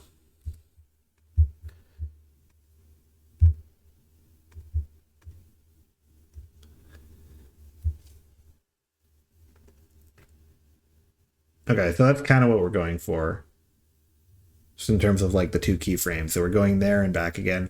And then I think back again, instead of just ping-ponging back, I will have like unique frames on the opposite side where like this flag at least has to like flip. Because you're not like pushing it back. You're gonna like flip it to like bring it back to its original position.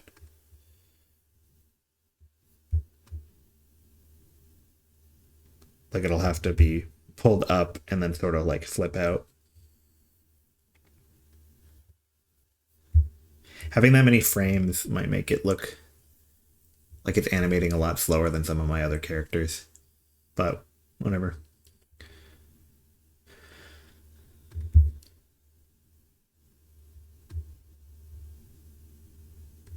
I think maybe I want to bring this flag down by one.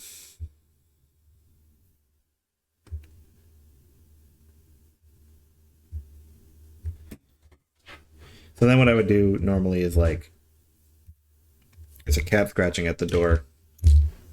I'm going to show everybody.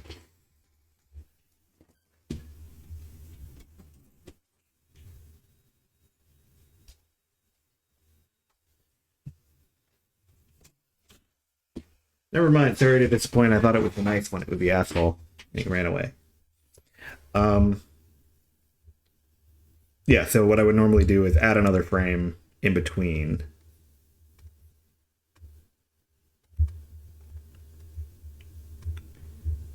Sometimes moving it is like finicky. Okay, so frame 2 and 3 are the same. I might just like delete everything in frame 2.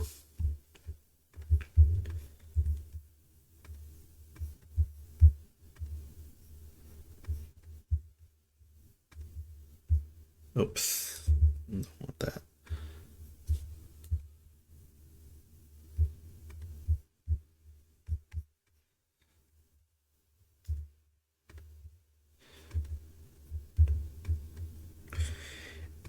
And then we can do onion. So like, okay, I don't want to see everything.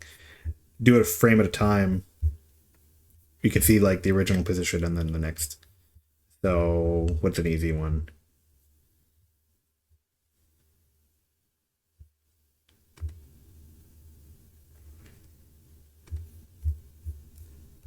We want to draw something that's right in between these two. So often what I'll do is make markers and then like measure the pixel distance between them. So like I can't draw. It's hidden. Oh wait. Right, like upper. That's what I wanted. Okay, so this might just be like in between here. So maybe the kneecap is like there now. And the sort of tip of the leg here would be in between this one and that one. And then this one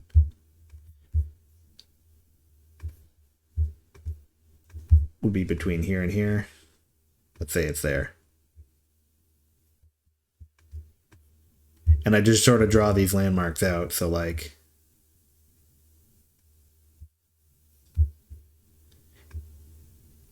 you know, it's like a generally curved line between there and there.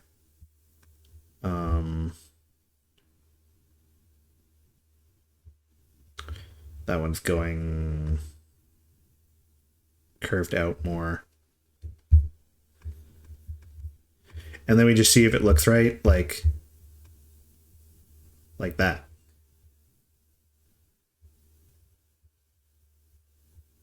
Now the shape of the second one might not be quite right, and it'll I'll do that for every part, and it might not fit with the other parts when I do it, but then I tweak. The middle one is usually the hardest to find something that's actually in between and fits with all the other parts, but then there's not a lot of space between the first and second frame. So when I insert a frame between 1 and 2 now, it's not so bad. But getting that middle frame right is more difficult.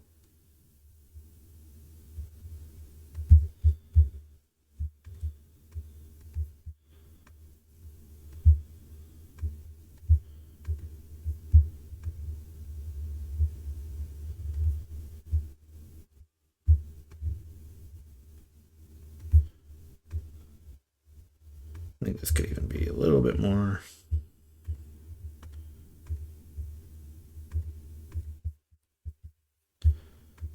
No, less.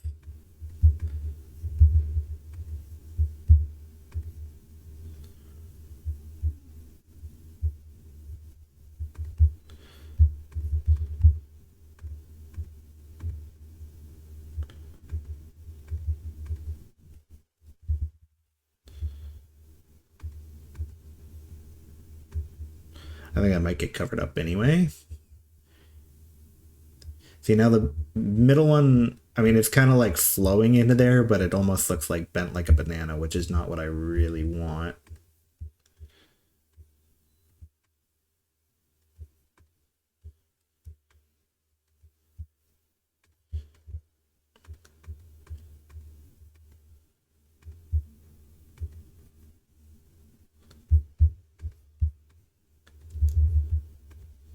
Let's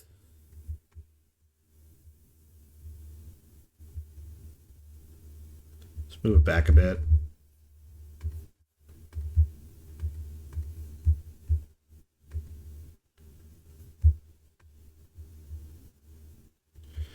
No, the shape of that's not right.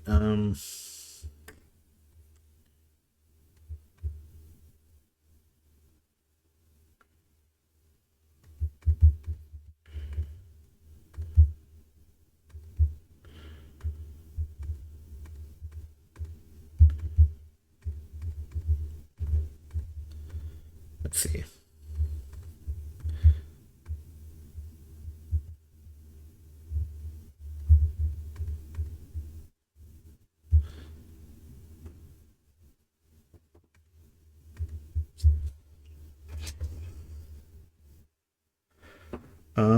I've got to go in like 5 minutes. So I worked out the keyframes here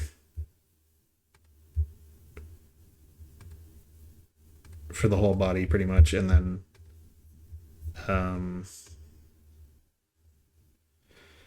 just one in-betweener.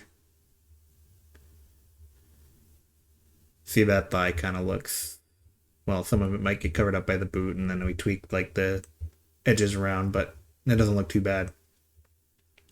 So that's usually how I do it, and then I do all the details on top. I'm thinking I might just share the love here and try to raid somebody. I don't know how to do that. We could check it out. Since there's 16 people here, and I do have to go. but let's see. See what we got.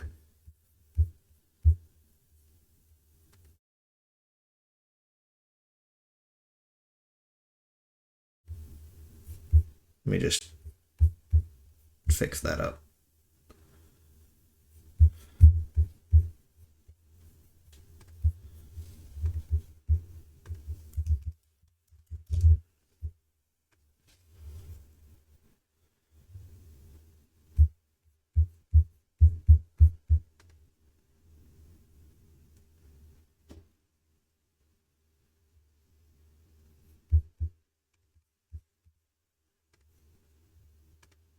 Okay. Software and game development. If anyone's I don't know if people are just kind of hanging out. If anyone's still active in the chat and could tell me what I'm supposed to do to raid people, that would be helpful.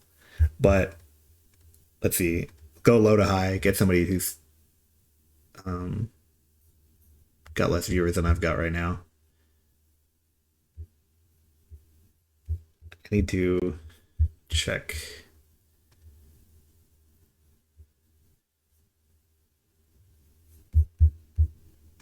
If I turn on somebody's stream, I don't know what my audio levels are going to be at.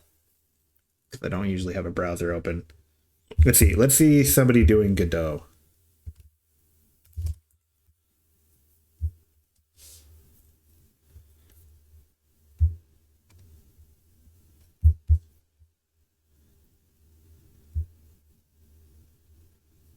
Or I've been doing Sprite today. Let's see.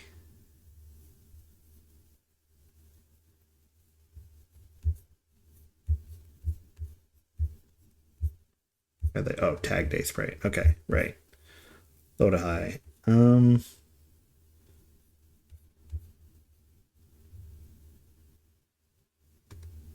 What are they making?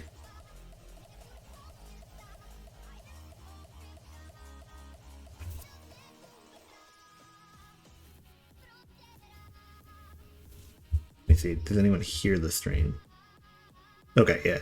Okay, that audio is coming through on my end.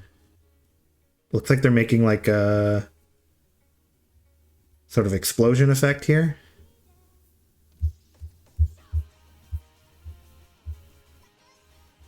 Cool. I hear clicking. I don't know if they'll talk. I want somebody who's gonna like talk to you guys. Na itt vagyok. Oh. Rossz kivéletlen kiléptem. Meg most mi van?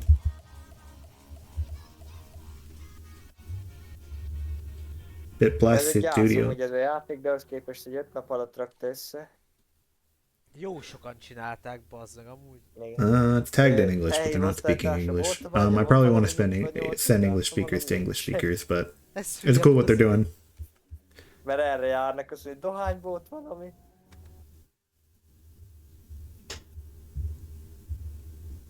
See, not a lot of people doing Sprite actually.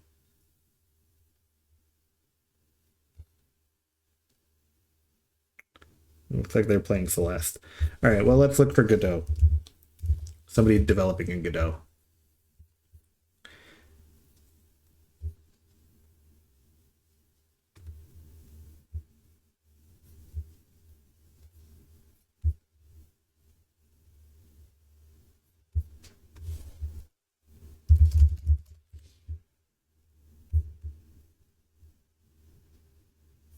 Oh, okay. I want to have Godot and English, but all right, let's see. What do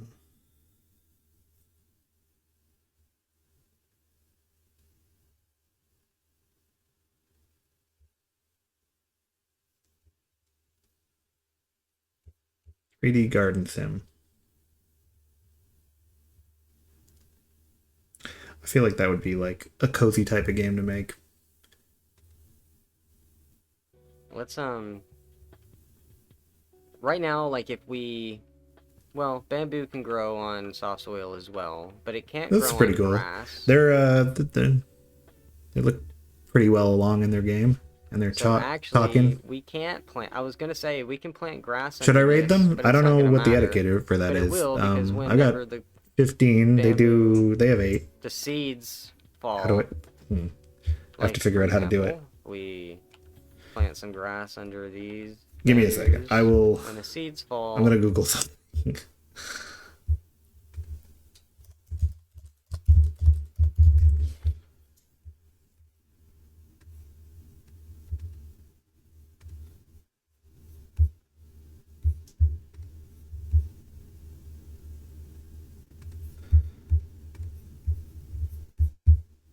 and Okay. we can do different things like reduce its growth rate or something like that.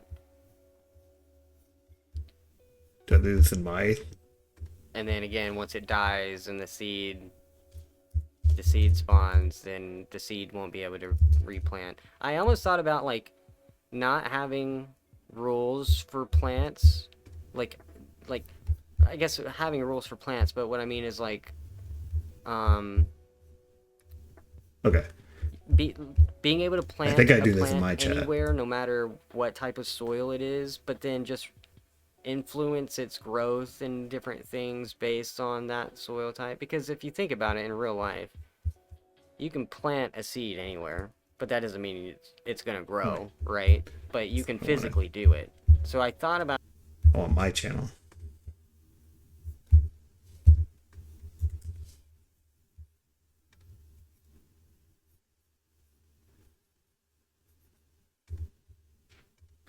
I don't think that did anything.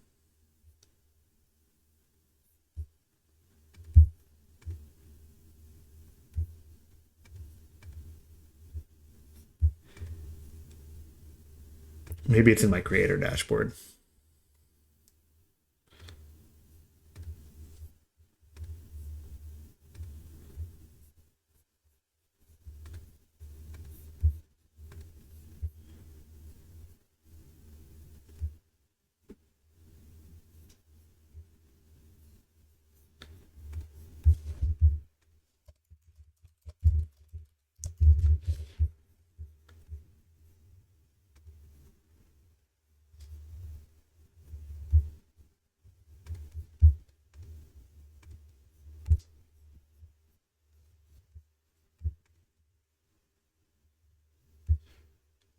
That didn't seem to do anything. I don't know what I'm doing. Oh wait, is it working?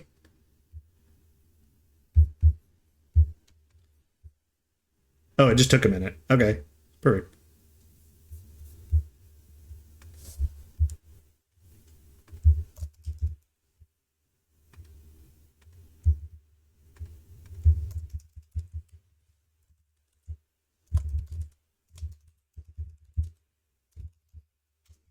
Hey, are you talking to cam girls again?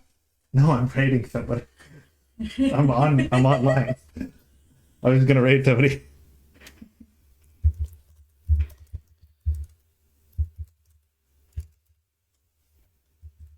I took an 8-hour shift again this week.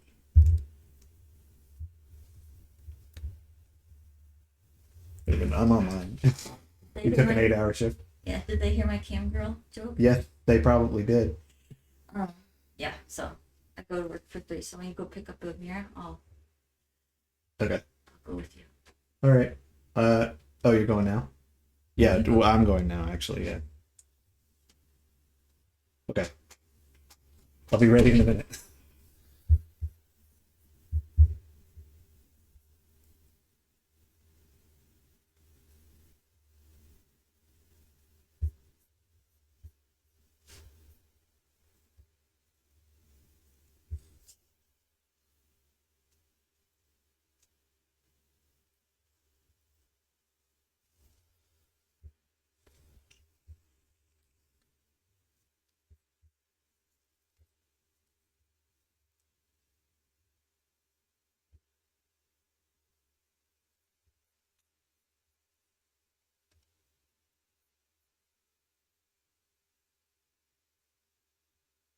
I don't know if I'm supposed to end my own stream or if the raid does that end the raid or does that I think I'm in there. Let me see.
All right, well, I guess I'll end my stream. I'm not sure exactly how that works. Okay, everybody got moved over. Perfect.